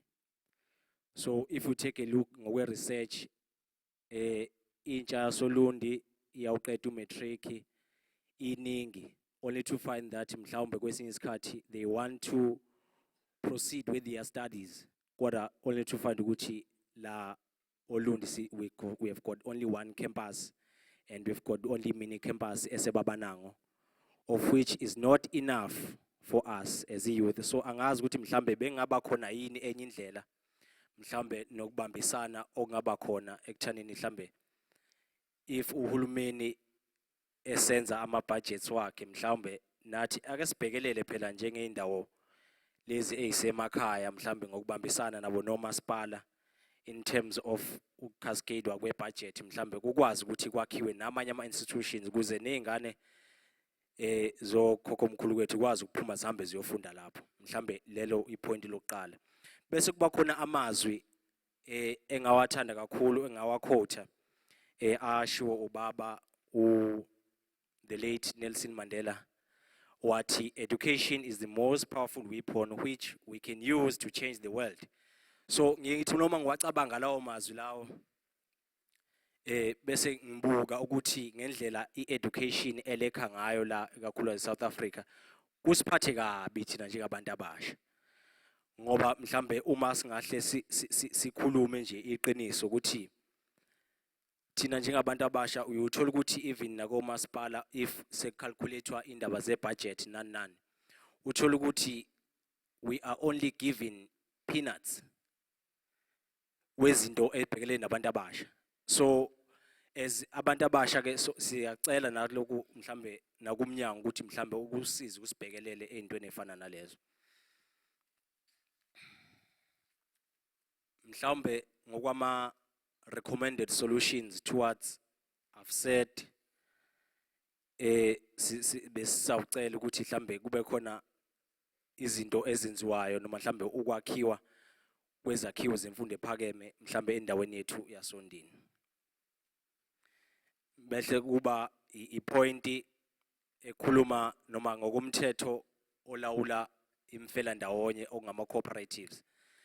So we have seen ukuthi i-Cooperatives Act 14 of 2005 yebo yona iyasebenza kodwa ke as abantu abasha siyesibona kwezinye indlela zokuthi you will only find ukuthi abantu they involve themselves kuma cooperatives ngezinto noma ngezifiso zabo ezahlukahlukene. Mhlawumbe angazi ibingaba khona indlela yokuthi mhlawumbe sikubhekisise kulomthetho ukuthi mhlawumbe akube strictly nje ukuthi ngokomthetho yama cooperatives kube abantu abane interest eyodwa efanayo. Umuntu angangeni nje kuma cooperatives ngoba nakhe efuna ukuthi azicebise yena noma kanye nomndeni wakhe.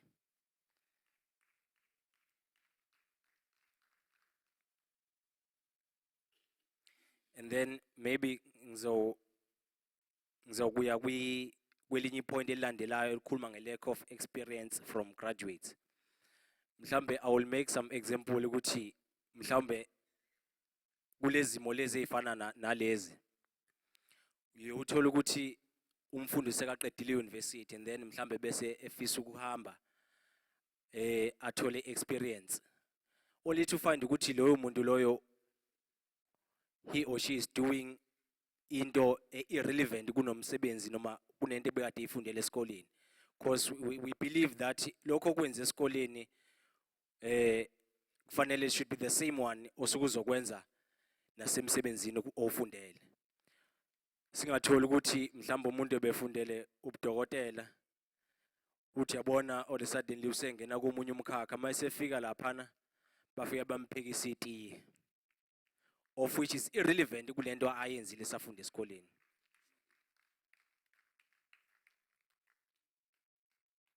So as youth we once recommend ukuthi mhlawumbe lento let's go back and check ukuthi ngempela abantu benza lezi zinto abayifundele yini. Singafaka umuntu entweni mhlambe ezomxaka egcineni nekuyiyona ebengayidingi. My last point is a shortage of companies. And then I would like to also make an example ukuthi la esikhona thinondini uthola ukuthi mhlambe ama companies awekho ngokwanele ukuze sikwazi ukuthi njenge youth siqasheke. Kune shortage yama companies endaweni yethu mhlambe besingacela futhi ukuthi mhlambe uma ngabe ikhona enye indlela sikwazi ukuthi sibhekeleleke. Ngoba futhi siya check ukuthi ondini kukhona amanye ama resources esingakwazi ukuthi thina as youth noma as abantu abahlala emphakathini bekwazi kwasebenzisa. For example kunenhlaba ewudeda ngendlala lapho Lundi eningi ngendlela esimangaliso. Kodwa you only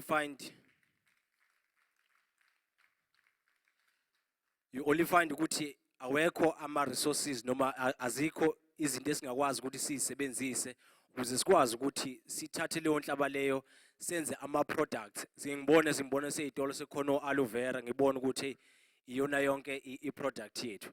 So besicela ke mhlawumbe ukuthi nakho lokho sibhekeleke ukuthi mhlambe kube khona amafema awakhiwayo ukuze sikwazi ukuthi sizithuthukise nathi as a youth.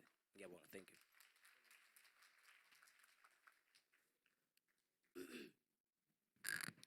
you. Ngiyabonga mphathi ohlelo. Angihlale endabeni ngoba isikhathi kuthiwa asisekho. Akukuningi ke ngizongena kona ukubuyekeza nje yona lemithetho ethe yavela. Oqala lo we basic conditions.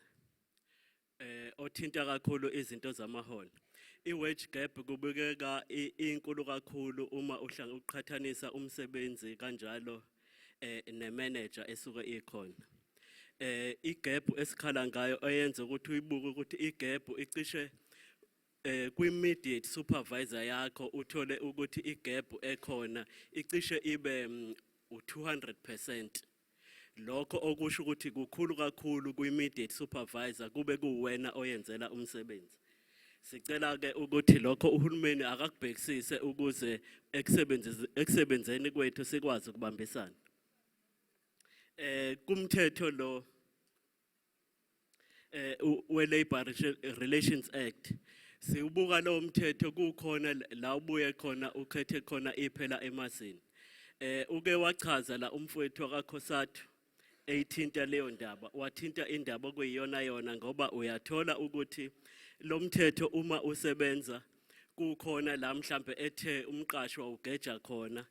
Uma wena njengomsebenzi ukuvezile lokho kwabonakala ukuthi umqashi ube nephutha uyazi ukuthi wena go unto you unecala masubuyele emuva. Liyaqhubeka alipheli. Siphinde sibuke lapha ya intela lento ethinta income tax. Sithi sishayeka kakhulu thina njengabasebenzi. Siphinde sishayeke kakhulu njenge endlu emnyama ebekade ke incishiwe amathuba phambilini. Okwenza ukuthi nesicoshayo kungawenzi umehluko emindenini yethu kanjalo nasemphakathini. Sithi ke izimo ezinjalo azibhekisiswe bese ke mhlambe intela ethe ukuba namandla ayiqiniswe kulaba abaqhamuka ngaphandle bezohweba kulezwe lwethu. Ngoba kugcina ekutheni umkhiqizo osuke wenziwe la ngaphakathi bona bathi mase bebonile ukuthi sebezuze ngokwanele bese bethi bayahamba bayaphesheya bohlala phesheya bathatha impesheni. Lo kusho ukuthi ke umnotho wala usuhambile ngaleyo ndlela. Ngingene la kwezithinta ama cooperatives. Ama cooperatives impela uhulumeni uyakukhuthaza ukuthi abe khona. Nokuthi abantu babambisane. Kodwa uma ubheka i-background yethu ukuthi sisukaphi uyabona ukuthi ukubambisana kwethu kuba nezinselelo ngenxa ye-background yethu la sisuka khona. Ngenxa yokuthi sabantu abaswele asikwazi ukubambisana ngqo ngoba kugcina ekupheleni kosuku uma sekukhona okungenayo ngaphakathi kuyagcina sekuyasixabanisa ngani ngoba lokho kwamasentshana sesibona ukuthi nami kufanele ngovala isikhala esithize ekhaya nomunye abone kumele ayovala. So ke sithi abanikwe amathuba nomuntu ohamba ngayedwana uhulumeni akambhekelele ngqo ngale kokuthi abaze bahlanganiswe ngoba i-interest yaleyo project abasuke befuna ukuyenza isuke ingafani kodwa mase kuphoqelela ukuthi ngoba sifuna ukusupport asihlangane kanti asinayo umbono ofanayo. Sithi ke sikhuluma ngama cooperatives sibuye sibuke lo umthetho we Competitions Act. Sibuka singakwazi ukuthi sincintisane kahle njengosomabhizinisi abancane ngoba uma ubuka kumadolobha noma kuma villages esikuwo uthola ukuthi kunabanikazi bawo abawonayo umhlaba lapha ya uma sekufanele ukuthi wena uyofuna indawo yokuhweba uthola ukuthi okufanele ukukhokhe noma irent ibiza kakhulu yenzela ukuthi khona uzosheshe uhoxe wena ungakwazi ukuthi uphumelele. Lokho ke kusenza ukuthi ukuncintisana kwethu kungahambi kahle. Sithi uhulumeni akakubuyekeze noma indawo esemadolobheni ayibe ngaphansi kukahulumeni ukuze sonke sibe neaccess efanayo ngoba uma i-owner umuntu ongahlali khona kwenza ukuthi sibe nenselelo mase kufanele sizuze. Kumkhakha othinta ama-BEE sithi kuma BEE kuyahlomuleka kakhulu. Kodwa uma uyibuka into yama BEE kuhlomula umuntu ohamba ngayedwana kusho ukuthi iningi alizuzi kakhulu. Hayi ke ngobani ingoba phela ama BEE adepende kakhulu kuma tender. So uma itender ingekho usuke lo muntu engeke aqhubeke le ndawo. So kuhle ukuthi ke ibukwe into ye BEE ngani ngoba abekho business minded. Akulekelelwe ukuthi sifundise siqeqeshe sikulungele ukuthi ke noma ngiliphusha mina ibusiness lami ngihlomulile kuleyo tender kodwa angabe ukuthi ngizoncika ekutheni itender mayingekho akube khona okunye engizokwenza okuzokwazi ukuthi kungenzele imali. Sicela kuona ke lo mkhakha ukuthi uhulumeni makasilekelele kube khona ukubambisana nathi njengamabhizinisi njengosomabhizinisi abancane sikwazi ukuthi sikwazi ukuzimela ngokuliqonda kangcono futhi ibhizinisi.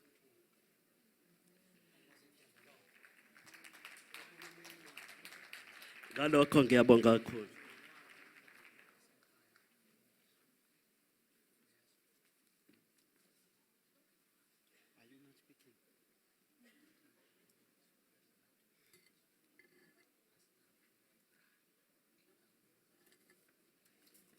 Not speaking. I'm asking this guy. Oh, okay. No, thank you very much. May we please invite a speaker from Ilembe?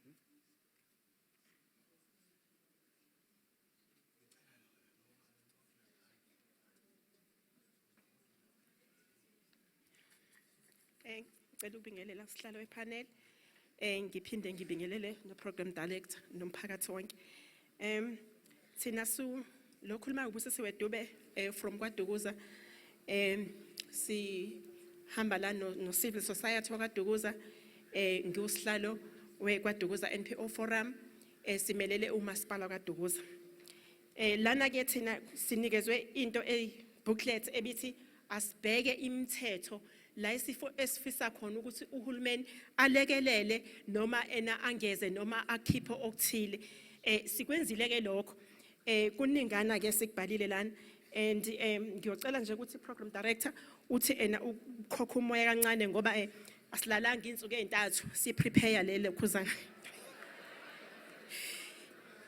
serious ngoba enokokuqala ngempela kubalekile ukuthi ena izinto esifisayo ngempela ukuthi ena sibone zenzeka ebese kube ukuthi lezi esizisho namhlanje ngoba bekuyinhloso yokuthi ena sikudlulise kunje ngoba onye sikhighlightile ngenhloso yokuthi ena sichaze masimilela into ibithi sizonikeza u10 minutes wokudeliver ispeech sethu nanki ke la ku Bank Act ka 66 of 1999 the banking ideas and Bank Acts are both important financial system to South Africa, but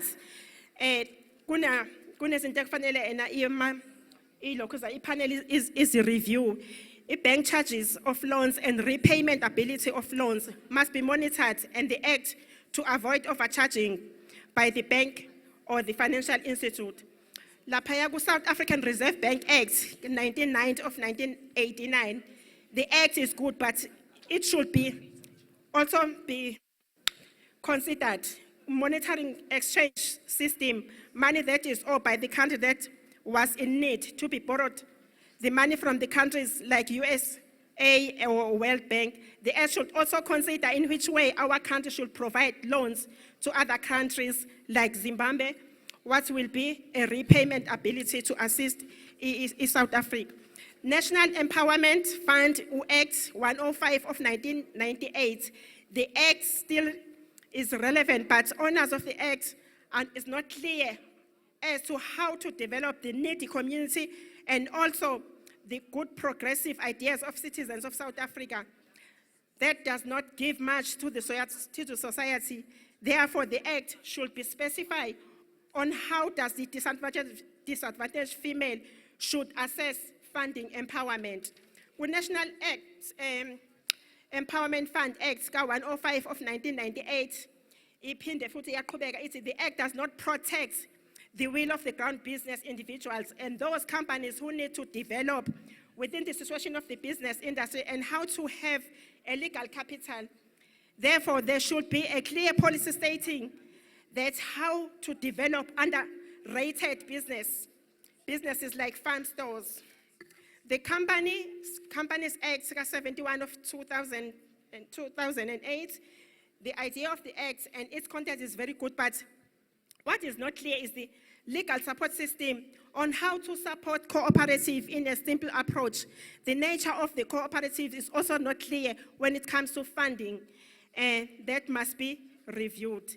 The Competition Act of 89 of 1998, the Act play a vital role making contribution of the participation accordingly in business nature of South Africa. Only the big brands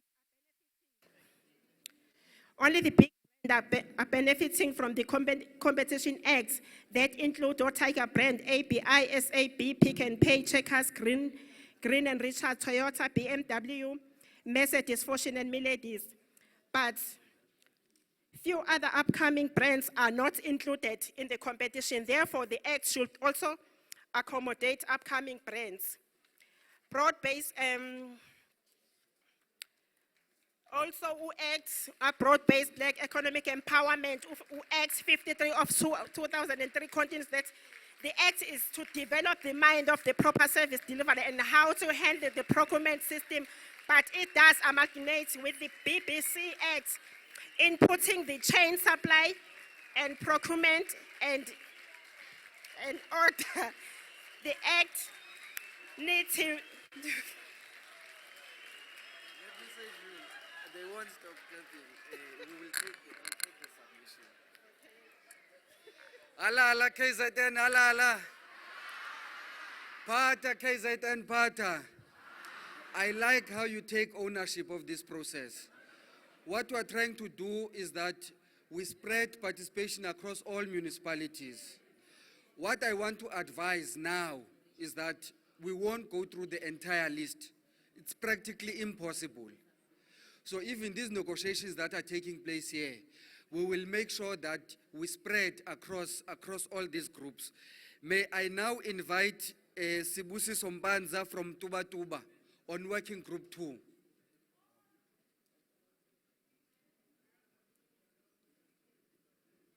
You saw what they do.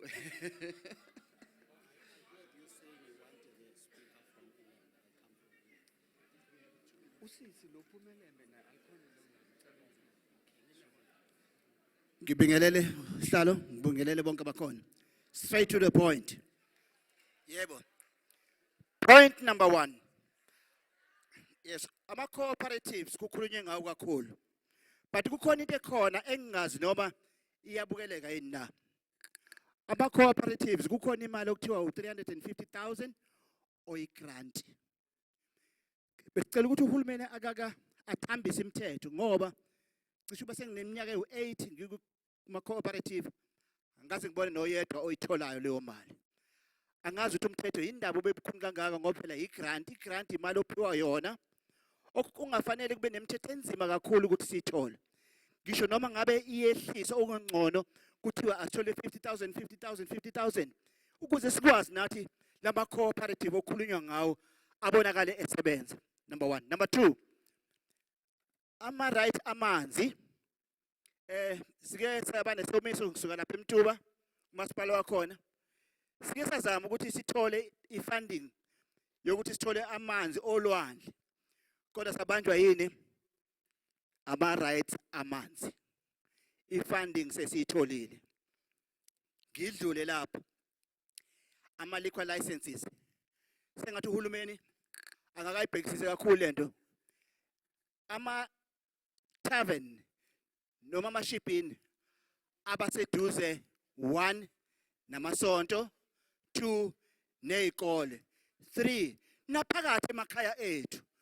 Awucabanga ukuthi ufuna ukulala ebusuku eduze kwakho ziyaduma kuze mawuthi uyakhuluma amaphoyisa athi uphethe ilicense. Ngiyabonga.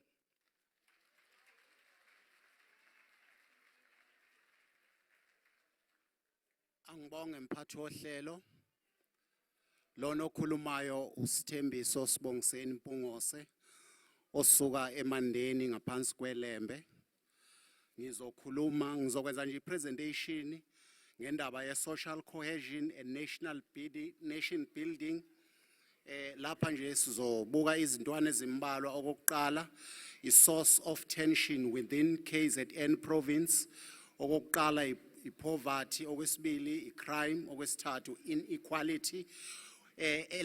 Inequality kwi-education nakwezomnotho, enye into moral decay edala ukuthi ekugcineni sigcine sesinama-social ills.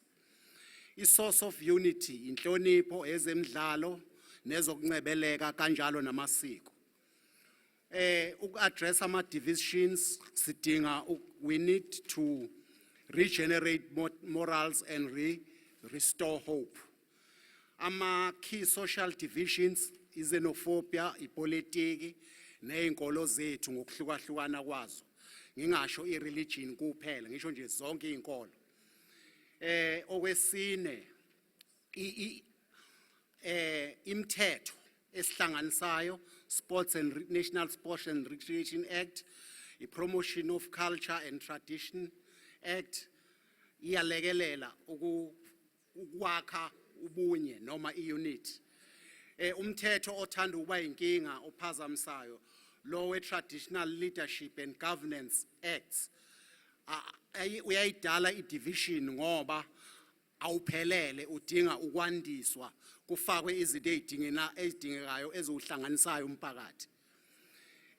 Izakhiwo ezilekelelayo kwi-social cohesion, i-Gender Commission, i-Cultural Institution, i-National Arts Council, ne-Human Rights Commission, kanjalo nomvikeli womphakathi.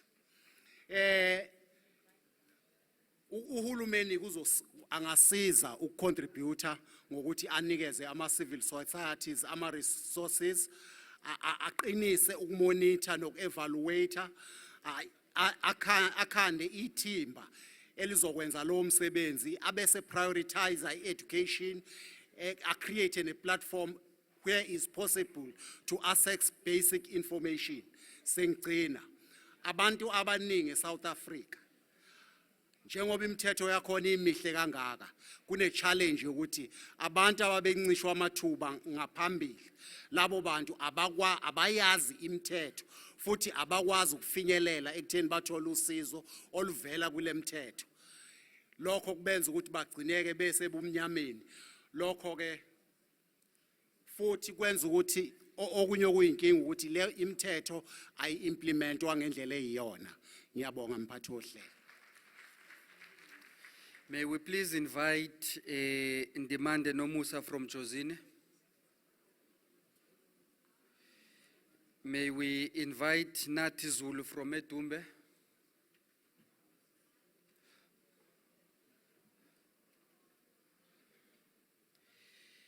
May we invite Nompumelelo Mbeje from Mkambiti. Mzinyati, please.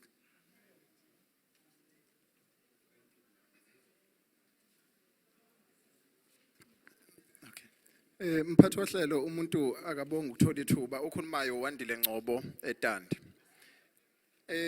Mphathi wohlelo ngicabanga ukuthi ngizothinta izintwanyana ezimbalwa la udaba lokuqala olwe Land Restitution and Land Rights Act of 15 of 2014. Umuntu uthunywa abantu baseDandi la mphathi wohlelo ngodaba olubathinta kakhulu endumeni nasemzinyathi namaphethelo. Ukuthi kuneclaim ebizwa ngeclaim yase farm doctor esibe nesikhathi iyaclainywa and awukho umnyango esingasawulandele njengamanje. Sithe nje masizwa ukuba uhulumeni wakithi uyasincenxa ukuba sibela sathi asukume sishiye yonke into esinayo futhi kuba khona kwethu la sinethemba ukuthi khona umehluko ozokwenzeka. Ngenzela nje ukuthi mphathi wohlelo umuntu asheshe ekutheni naseneme ngendlela ukukhokheleka kwezemhlaba okuhamba ngakho. Bese ngibuya kiza la kwingonyama trust. Kwingonyama trust iqiniso lithi ine impact enkulu kwintuthuko yasemakhaya. Uma sikhuluma ngedevelopment ngoba sifuna ukungena uma ufuna ukungena emabhizinisini sekuba nzima esikhathini samanje ngoba kubizwa ukuba sigcine sikhipha imali ezishisiwe njengasemkhandlweni wasemsinga ongaphansi komkhandlu sifunda wasemzinyathi. And kusiphatha kabuhlungu lokho ngoba bekade kuzosilekelela emathubeni emsebenzi ngoba lapha nje emsinga sinegolide lapha namalahle engifisayo ukuba mhlambe ulokhuzana iparlamente lethu noma ipanel yethu ayikibukisisa into ezifana nalezo ngoba mhlawumbe sikhala ngamathuba emisebenzi nje yiwo lavinjiwe lemkhandle esikhuluma ngayo. Bese ngibuya ngiza la ku poverty and access to basic services uAct 59 of 1992. Umuntu la kuyobe asenzi okahle uma singambonga uhulumeni wakithi kokunye kwakhe akwenzayo okuhle kuyadinga ukuba simshayele ihlombe. Kepha ke mhlambe umuntu eselapho esengizovala ngiyafisa ukuba mhlambe sibabongele ozakwethu ekuthenini bakwazi ukucosha leyo mali yesibonelelo uhulumeni abalekelela ngayo. Kepha siyafisa ukuba mhlambe akayibuke ngeso elijulile leyo ukuthi kunabantu othola ukuthi uma ngabe beyofuna le mali yezibonelelo bahamba ama distance amade okungaba kwenzeka nje ukuba abanye uthola ukuthi bakhipha 100 rand ukuya nokubuya umuntu umbuzo uthi ke ngabe kuseyiyo yini lenhloso kahulumeni ukuthi ufisa ukubaxhasa ukuthi mhlawumbe nalezo zimo lezo mayingake zithi ubhekelelwa ngoba yona imithetho yethu mihle kepha ke nje idinga ukumunyungwa lapha nalapha ukungamoshi isikhathi ngicela nje ukuvala lapho ngibonga ukuthola ithuba wandile Ngcobedanda. Thank you. May we please invite Mhlaliseni Zulu from Amajuma.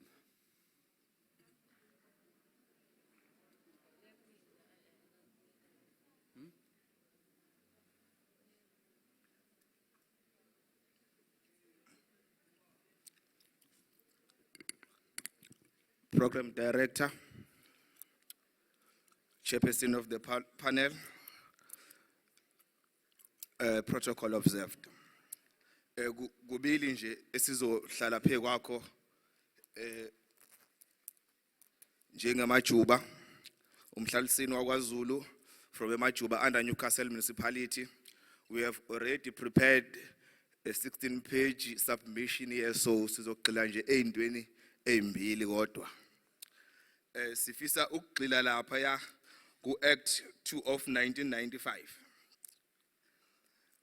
As Amajuba, we are saying that if uhulumeni wase South Africa ukwazile ukuthi abe ne center of power eyodwa esePitoli, bahlulwa yini ke ukuthi umhlaba bawuthathe njengohulumeni wase South Africa kube yibona aba in charge ukuthi usebenza kanjani? We cannot be controlled by a minority okuthiwa yiyona onumhlaba engawuthi enganga okumele thina uma sesufuna back umhlaba wethu sikhiphe imali. We cannot allow that to happen kulesikhathi esiphila kuso. Awukwazi ukuthenga into abangayithenganga bona.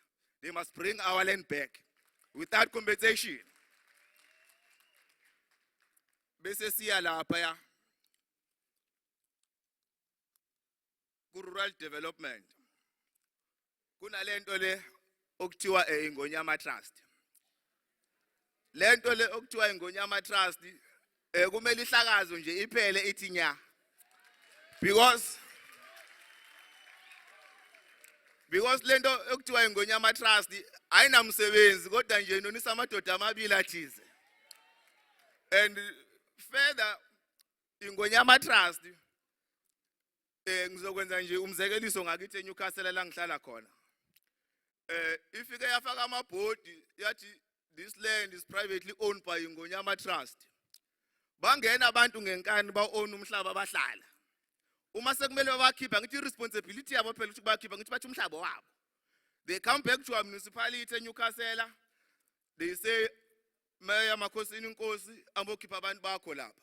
Sebengabakhosini Nkosi kanjani abantu nithi umhlaba wenu nina ningonyama trust? Because bayazi ukukhipha abantu kuyadura. Kumele baye enkantolo kuze kuzoba khona icourt incwadi ebuye enkantolo eshoyo ukuthi yena labantu bahlezi ngokungekho emthethweni abaphume kulomhlaba. So lento engonyama trust ayisebenzi futhi ayisilekeleli kumele nje ihlakazwe iphele asidingi kahle kahle ayisilekeleli ngalutho okungenani isimoshela iservice delivery ongabe iya kubantu kumoshane nemali umasipala ekhiphe imali ngabe usa nga service delivery kubantu ebhizi ehamba nenkantolo on behalf of ingonyama trust lamadoda aqoqobela ingonyama trust must fall. Thank you. Thank you very much. May we please invite Mr. Frank Muloyi from Utugela? He's not here, ne?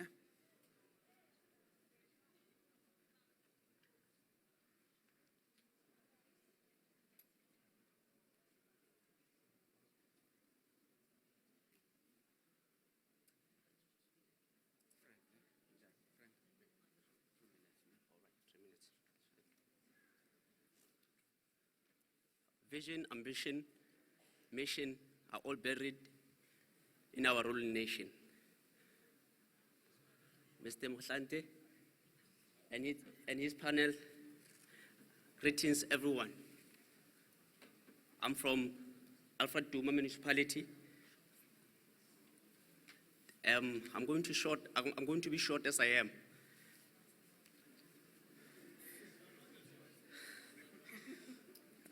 The main issues at our municipality that we are facing, let me start with skill development. Apparently, at our municipality, at skill development, the main issue we are facing is our councillors or top management. If someone outside or inside the municipality, they propose maybe for the project or tenders, they reject them. Two, when coming to health clinics, we are facing another issue of clinics. The population is increasing. In where we at, the population is increasing, whereby we have small clinics that cannot accommodate people. So that we are asking for you, Mr. Mohlante, and your panel to give an eye with that issue effectively. Another one is job creation. When coming to job creations, sometimes people decide on job creation inside the municipality for 5 years,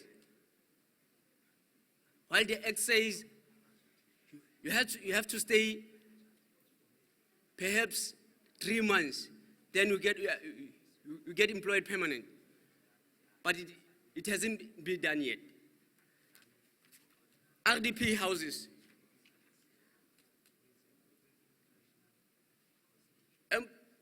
Top management, when coming to our municipality, they give unskilled people, whereby you find RDPs stayed for long. They are passing each other tenders. Then after they leave it like that, then how much the money they are spending in there? Then water again. There's this perception of closing water just because of they want to employ these people who take tenders in water. Then they closes, then we stay for long without water. By so saying, I'd like to say, Mr. Mohlante and his panel, let our implementation be implemented. Thank you very much. May I please invite Mr. Dim Tolo from Umgungundlovu?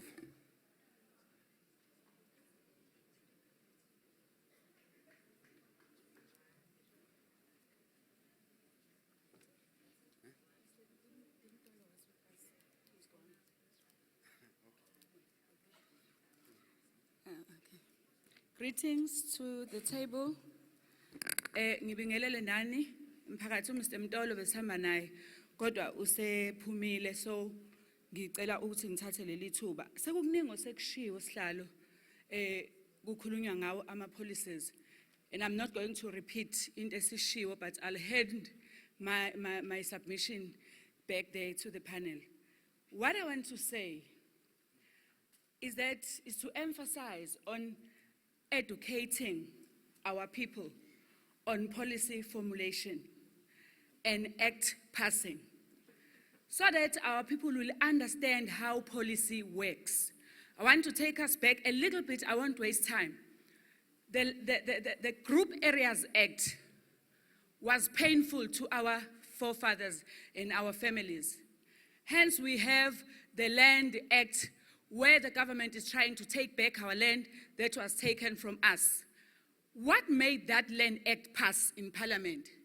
It was the majority of people who were representing the apartheid government in the Parliament. They were able to pass that law which took our land away from us. Now, as Africans, as people of South Africa, we need to stop dividing ourselves. We need to focus on political power so that in Parliament we'll be able to change laws, even the Constitution. If we come together enough, we can. I say this because some of the policies clashes with our wants as the public because of the Constitution. I thank you.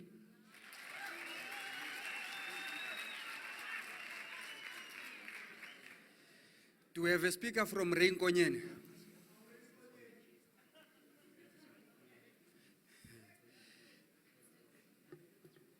eThekwini?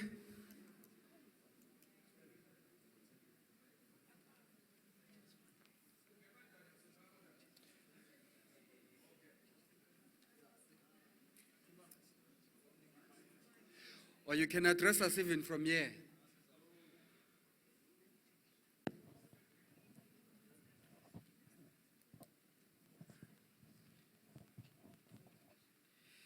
And the last one will be from Ilanga, Ngosi Ilanga Albalele. Others won't see you here.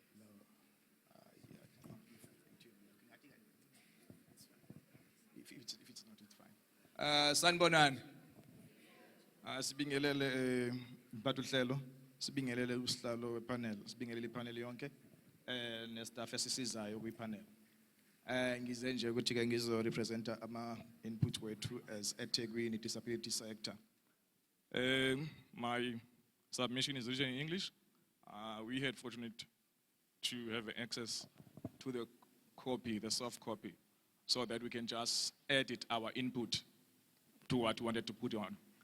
I can just summarize so that we don't waste time. Otherwise, they say, isinamva liyabukwa. So I think it's the time for isinamva ukuba libukwe. Sihlalo, asibonga ukuthi banithume ukuthi nenze lo msebenzi. It's long overdue. Bekufanele ngabe kade wenziwe.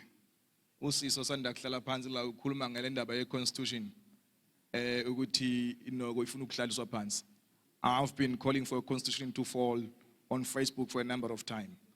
I used to say, it seems as when we were making the constitution, we were sitting at the other end and we protected so much from the abuse of those who were in power at that time while we were negotiating. Hence that when we turn the seats and they sit the other side and we sit this side, the same constitution is denting us severely. As a result, if you look at it, it promotes and it preserves criminals better than citizens. Why was that? It was because when we were making input in that mountain, what that mountain again, remind me? Okay, forget the mountain, let's talk. We made our submission being prisoners, being suspect by those white monopoly who were controlling the country. And we made sure that whatever they do, we must be safe. So we made our input to protect us in prison. When we happened to win election, and now we had to change, the white were saying, no, but we can't change, we can't touch the constitution. You can't touch the constitution. Each and every time if you say, let us touch the constitution, everybody say, no, hayibo, wenzani ke manje uMohlala usefuna ukwenzani? Hayibo usenzani ufuna ukwenzani umsholozi? Ufuna ukwenzani umbheki? Yayiqonda lonto tata. But I think it is the right time for us now to design the constitution in the manner we want to take this country forward. We need to revisit the constitution and redo everything in the constitution. It is said in this country, when President that if now you at that time you never mentioned, but we have it never mentioned anyway, because you did not mention it. Each and every president, when they talk about business, have ever had any president, mayor, or a premier talking about a disabled business person? They never. Why? They think you're a social case. You only receive the CSIs. We are not just the recipients of Hewamfana, have some scarf. No. We are participants in this economic transformation. As a result, when this new BE was reviewed, can I tell you something? Which as this entire panel you must do. When you go back, you must stop Parliament in legalizing the new BE Act. We must start on the 1st of November because it has sidelined disabled people. Before, it covered people with disability. In the review of the BE policy, disabled people are no longer covered. We are out. Why? Because they said, oh, maybe we were wrong that time. They are not really existing. I'm telling you, we are. I'm a business person since 2005 when I left college. And there are a number of things that we wanted to do for this province to create even cooperative incubators so that the entire province can be economically active for people with disability. We are not just the recipients of our handouts bakithi. Ngasibona abantu bodanki basi nosidlile namhlanje sawudla nangomso. Sifuna ukuzenzela ukudla. Ithi into ke bangithuma yona lapha baba. Inequality is so high in this country. And abantu abasilimazayo ilo SABC wethu esimkhokhela njalo ngemali ye-tax, ngemali yamali ukuze nama-TV license. Lo SABC wethu awufundisa abantu nge-disability so that bezo understand ama-disabilities, baba understand abantu abakhubazekile ukuthi bayi-part of society. I-disability, it's always next to you like ukufa. I was born able. Ngidlala ibhola ngenza yonke into. At the age of 12, ngaba ku-car accident. Ngahamba ngesihlalo. It's never been easy. But because I was determined, I'm here and I'm talking to you. But this country is failing some of my colleagues because they cannot push through. I happen to have this Zulu culture of me. I think usha komncane. So ngivele ngiyabulldozer ngivula indlela ngoba ngifuna ukuya phambili. Ukuthi wena uthi kuvaliwe ngiyavula ngiyahoba ngiyahamba. Because I want to achieve what I feel I desire to achieve. Nobody can stop me. Because greater is he who is in me than the one who is in front of me. Sithi ke mayilungiswe lento inequality South Africa sikwazi ukuba siye phambili. Sinalento ke babomohlante nama esiyibonayo lapha. Kuloku kukhona i-white paper le ethathelwe ku-United Nations document. Siloku siyikhuluma nje siyayicula. Asingayiculi kakhulu isikhathi eside. Sicela le white paper le mase siqedile nje ukukhuluma ngayo kuma province nakuma locals sivele siyiguqule same time ibe yi-act ngokusheshsha. So that izokwazi usiqondisela igwegwe eziningi. Uyayibona? Ukuze sikwazi ukuya phambili. Inclusive education. Lendo education ukuba isithi mayibe inclusive while ama systems are not made ready to be inclusive. I think Londo it's something for another generation angazi noma kube sekhona ama dinosaurs sebuyile yini lama dinosaurs akhona. But sithi lento inclusive ake sihlale phansi ke siyibheke siyikhulume sonke ndawonye singavele sifohlelele kuyona ngoba izosihlukumeza ngoba sikho ready for yona nabo thisha bekho ready for yona. Sengikhulumile nge BE policy ake sikhulume ke nge right to life. Where is this right to the life when you allow abortion in this country? Where is this right to life when you kill the unborn baby? Where is this right to life when people with albinism are killed in South Africa? Where is this right to life when other lives are disregarded in South Africa? Sithi-ke babuMhlande manibuyele emuva sicela kwenziwe nansi into. Abantu abafowethu abane-albinism condition sicela manje bafakwe lapha kwi-act that govern indaba ze-social grant ukuze nabo bakwazi ukuba ngama-beneficiaries of social grant, because right now they've already been declared ukuthi nabo ba-disabled. Mabafakwe. Ezinye izinto ke siziphathisiwe sizodlulisela, but ke sithi nje izingane eziningi ezine-autism zihlele emakhaya ngobani kuthiwa azikho educable, azifundiseki, ngamanye amagama zivele zithathwe nje zilahlelwe ngaphandle. Sithi kanti babuMhlande zikhona yini ingane ekuthiwa mazilahlwe kuleli lizwe? Sithini ngabantu abangakwazi ukufunda nokubhala bazolahlwa phi? Masakhe amathuba, sidocument sipresentile sasho ukuthi izinto ezizokwenziwa kanjani. Masiye phambili. Mama Mgadi sicela umnikeza wena.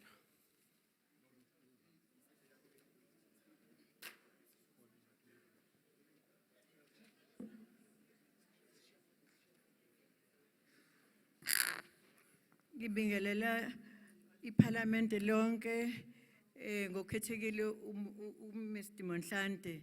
Ngibingelele bonke abangaphakathi endlini amakhosi nama-comrade nako konke amandla.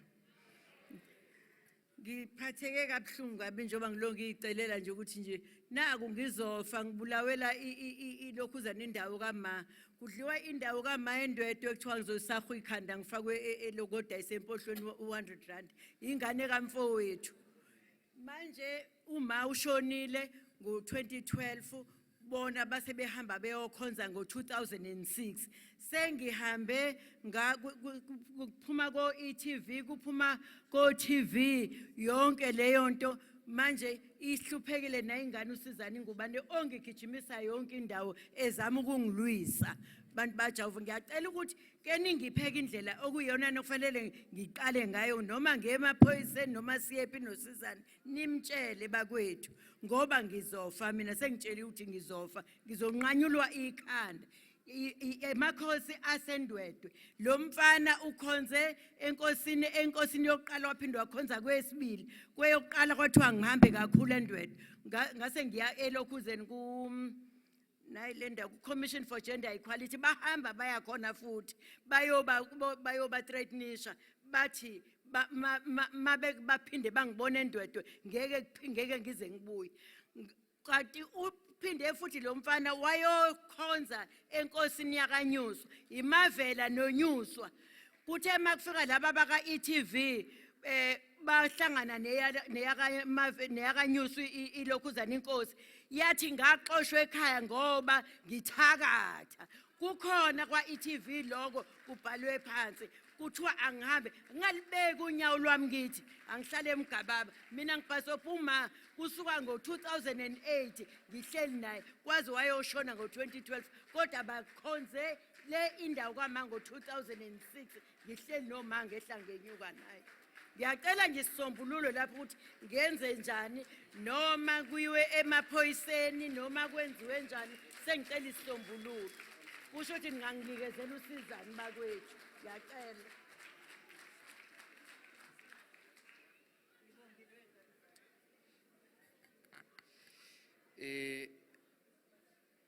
Singabiza uMamvundla.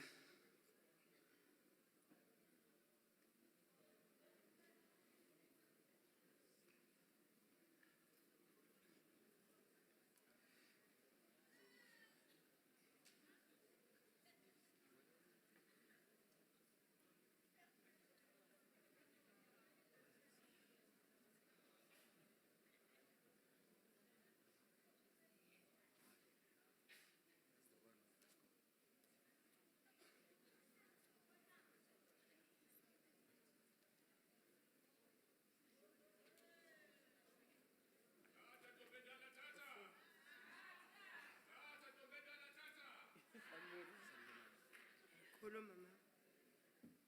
Babingelela ba. Ngiyabingelela abantwana babethu. Nakho. Ngane zami. Ngileke ngilekeleleni lapha. Ngishonelwe ngumyeni wami 2013 February. Ngathi ngesikhathi ngingcwaba ngapha ikhaya le emuva wayelidiliza umlungu. Wabulala impahla zami konke azange ngithole ngisho. Ngisho amageja omyeni wami, ngisho amajoka, ngisho amaketango, maplantela konke akukho lutho. Angiboni emehlweni. Uma ngimbuza umlungu weplazi, inkosana sixabene, athi cha. Angixabene nawe mina ana. Uhambe ugulelwa nguSimilane. Uma ungasabiyanga naye abantwana vele sethe ngashona bathi akalondolozwe bubo. Nila ibhukwini kimi nina. Mfake emthethweni lo nkosana. Namanje ke amfaka ke lo nkosana. Umama lo mlungu akhuluma ngaye amafamasi asedumbe baba uHalima umhlante ngiyakuhlonipha ngiyakubingelela nethimba lakho. Mina ngiyikomiti elibhekelela abantu abadala asebehlukumezeke emaplazini. Kuleli plazi kunenkinga kulamaplaza asedumbe. Siyacela nethimba lakho baba ukufika eDumbe uzobona amahlazo. Kukhona umlungu osavula imisele avulela abantu emaplazini kulimala abantu bephuka imilenze. Kukhona belungu abasahudula abantu ngeemonto eDumbe athi uma ebona umuntu angamazi eDumbe amlayishe emontweni ngemuva amhudule ngemonto. Kusekhona abelungu abadubula izinkomo zabantu eDumbe amajalimane. Ngikhuluma baba umhlante kunomuntu esimshiyile eDumbe odutshulwe yiwo amajalimane kumanje wamfuzela yonke imizi yakhe. Uhlala egarage esikolweni nomndeni wakhe wabulalela zonke inkomo zakhe. Ngikhuluma nje baba umhlante kunomama nge2 abathi bazomfuzela imizi yakhe. Khona njalo kulamafamasi asedumbe. Sisenkingeni baba umhlante. Lapho siyacela usizo lwakho nale cabinet yakho. Ngiyakwazi ngalabutho wawungiphethe naKhosado. Asisize baba usihawukele sithembe nina. Siyazi ukuthi konke kuzophumelela ngani. Awusize baba ke nisukumela iDumbe. Kumanje umama ulale egangeni akanakho nje okokulala. Njoba ngimgquba njengaboni umuntu omdala ohlukumezeke kanjena. Ubani angakhalela kuye ngaphandle kwakho wena uhulumeni. Ngoba yiwena esikhethe ngokwethemba siyazi ukuthi njoba ulapha ya uyosimela thina ndle emnyama angeke simelwe indle emhlophe. Ngiyabonga baba.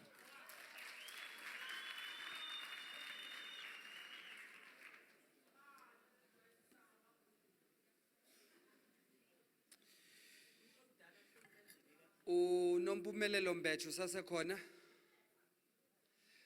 In the meantime, can we invite inkinga yami nobaba uMtolo ukuthi someone spoke on his behalf and is back now.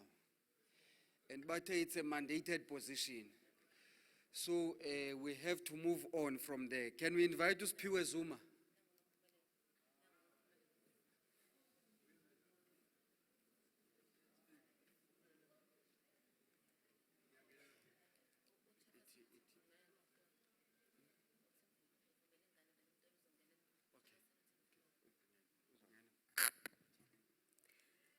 Sanibonani.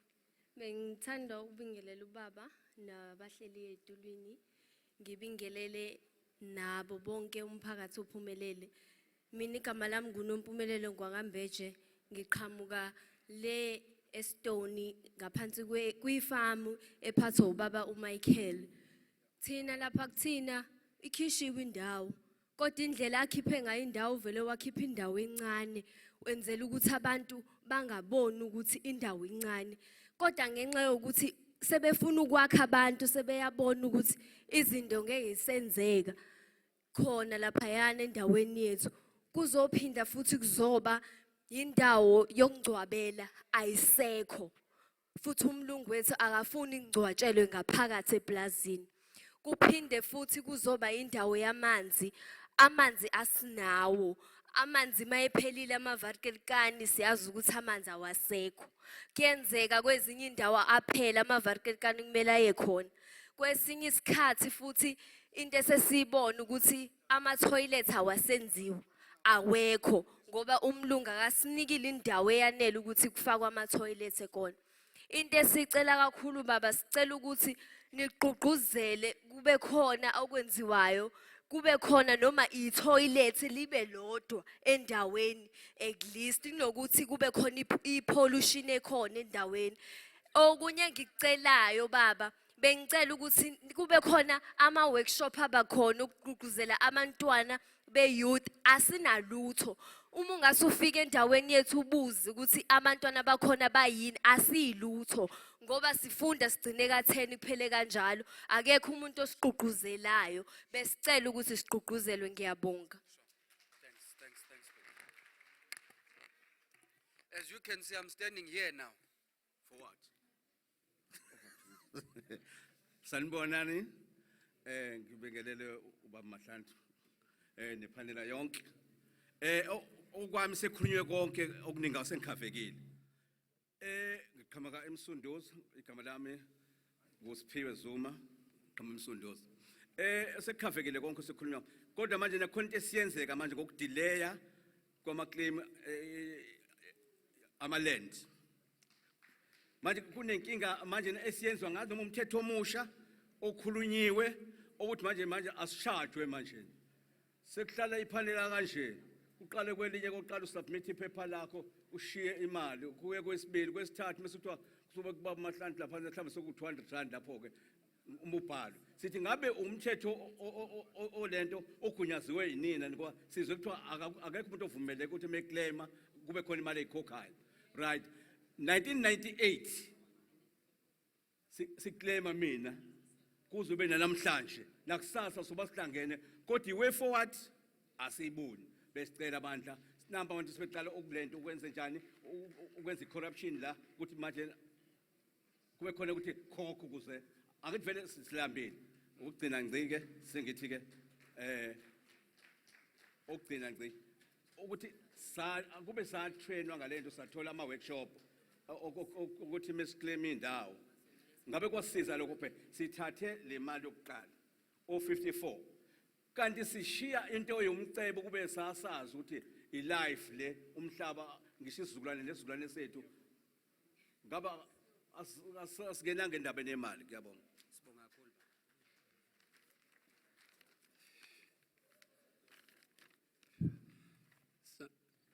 Ngiyabonga kumphathi ohlelo. Ngibingelele itafula lami la. Ngibingelele umphakathi wonke khona endlini. Lo khulumayo uDM Ntolo seRichmond. Inenkinga ezimfishane njengoba ozakwethu sebengikavile. Oqala umbuzo ungabukhona kwenkosi endaweni esimozomeni kaMagoda esimozomeni. Umhlaba abantu bayazenzela nje baqabane bodwa. Okunye okulandelayo kunabo umhlaba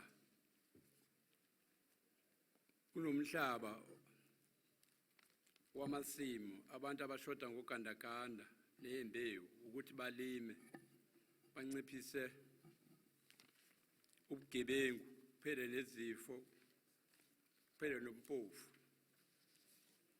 Izinkinga ezithinta umhlaba ungabuyi kwamaclaim ngokusheshsha abantu bazibadlule emhlabeni ungabuyanga umhlaba. Kwezinye indawo kwakhiwa izakhiwo zingapheli njenganalapha ya endaleni nje khona isakhiwa sokuphela iminyaka mhlambe u5 asivulwa asisebenzi kunaloko nje sifuya izigebengu.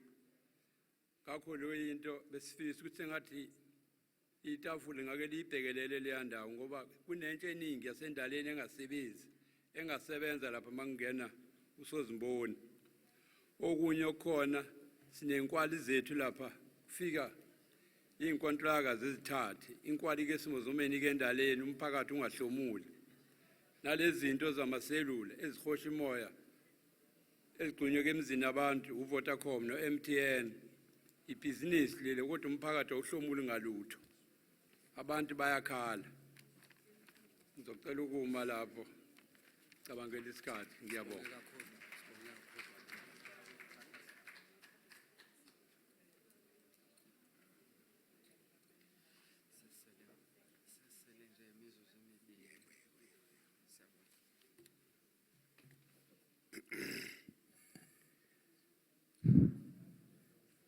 Angibingelele umhlonishwa nethimba lakhe lonke ipanel ahamba nayo.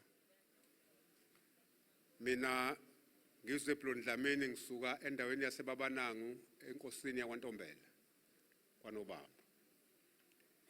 Umongo okuyiwona ola engicela ukuthi umhlonishwa ahambe nawo nepanel yakhe yonke. Ngo-2013 inkosi yesizwe nethimba layo yaba kumengameli wezwe enkandla ngeyinkinga olokwaba balizwe lakhululeka ayikazi ikhululeke yona nesizwe sayo. Umengameli wakwemukela lokho wathi enkosi nayihlehli yokwenza incwadi athatha umengameli ayokufaka emnyangweni ofanele yakwenza inkosi lokho. Ngomhla ka-9 kuJanuwari inkosi yakuhambisa. Wathi ngomhla ka-22 inkosi yahlangana nomhlonishwa uMC uDube Ncube ekhaya kumengameli enkandla. Lapho khona ungqongqoshe uDube athatha isinqumo sokuthi uzoya enkosini eBabanangu nasesizweni sayo ayolalela ukukhuluma.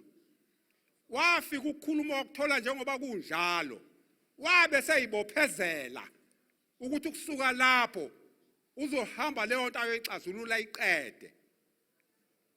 Kwaku 2013 January kodwa ufikile nge-10 kaJulayi kuye u2013 kuze kube manje unyaka wesine akaze kuxazululeke isizwe nenkosi yaso lapha eBabanangu kwaNobamba asikaze sikhululeke siseRobben Island namhlanje sonke jikelele.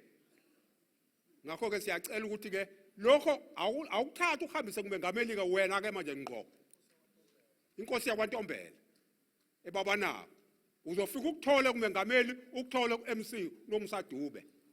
Bengajabula ukuthi ke lo nyaka uthi kuphela bese ngiyithola ireport lapha enkosini noba uzofika ngubeka njengoba kunjalo njengoba ngubeka nje la angibonga. Siyabonga kakhulu. May I take this opportunity and invite the chairperson of the high-level panel to do closing remarks, and we thank the discipline that we have received throughout the discussions. Over to you, Mkhulwa.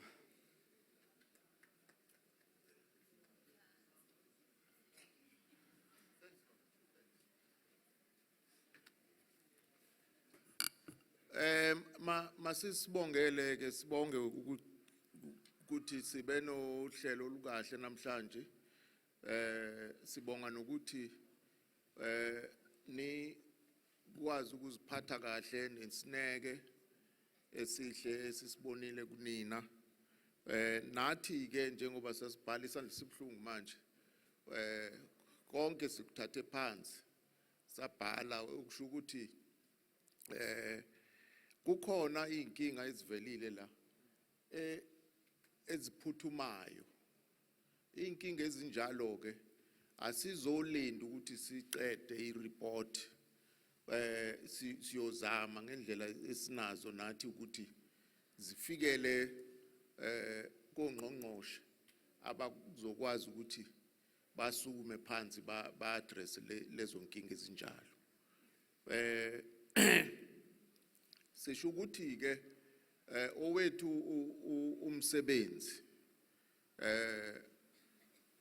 ukusiza isizwe sakithi nohulumeni wethu neparlament lonke ukuthi zonke inkinga sihlangabezana nazo sikwazi ukuthi sibe nekhambi kuzona zilungiswe because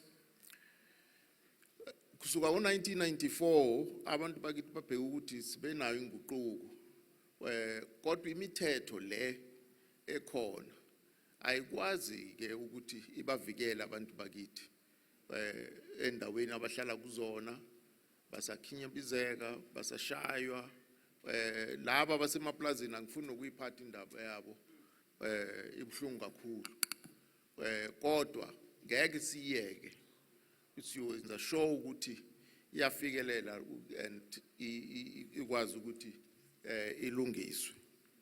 Ngalamagama ke ngisho ukuthi ngiyabonga kakhulu ningadinwa nangomso niqhube ngalendlela. Nathi ke niyozwa nasemsakazweni ukuthi sisho nendaweni ethile makukhona mhlambe okudla umphakathi nikwazi ukuthi nifikelele nalapho siya khona. If kukhona into esele ngasemva nisafuna ukuthi nidlulisele ukuthini ukwenzela ukuthi because lelithuba esilinikiwe libaluleke kakhulu ngicabanga ukuthi akufuneki ukuthi sidlale ngalo ungathi sisemadayisini kufuneka silisebenzise ngendlela eqotho. Ngiyabonga kakhulu nihambe kahle ngiyabona ukuthi sesisele nama host wethu abantu balapha eThekwini siyabonga nakunina kodwa abasazo travelisha ukuphumela mhlambe phesheya kwethukela nihambe kahle niphephe siyabonga.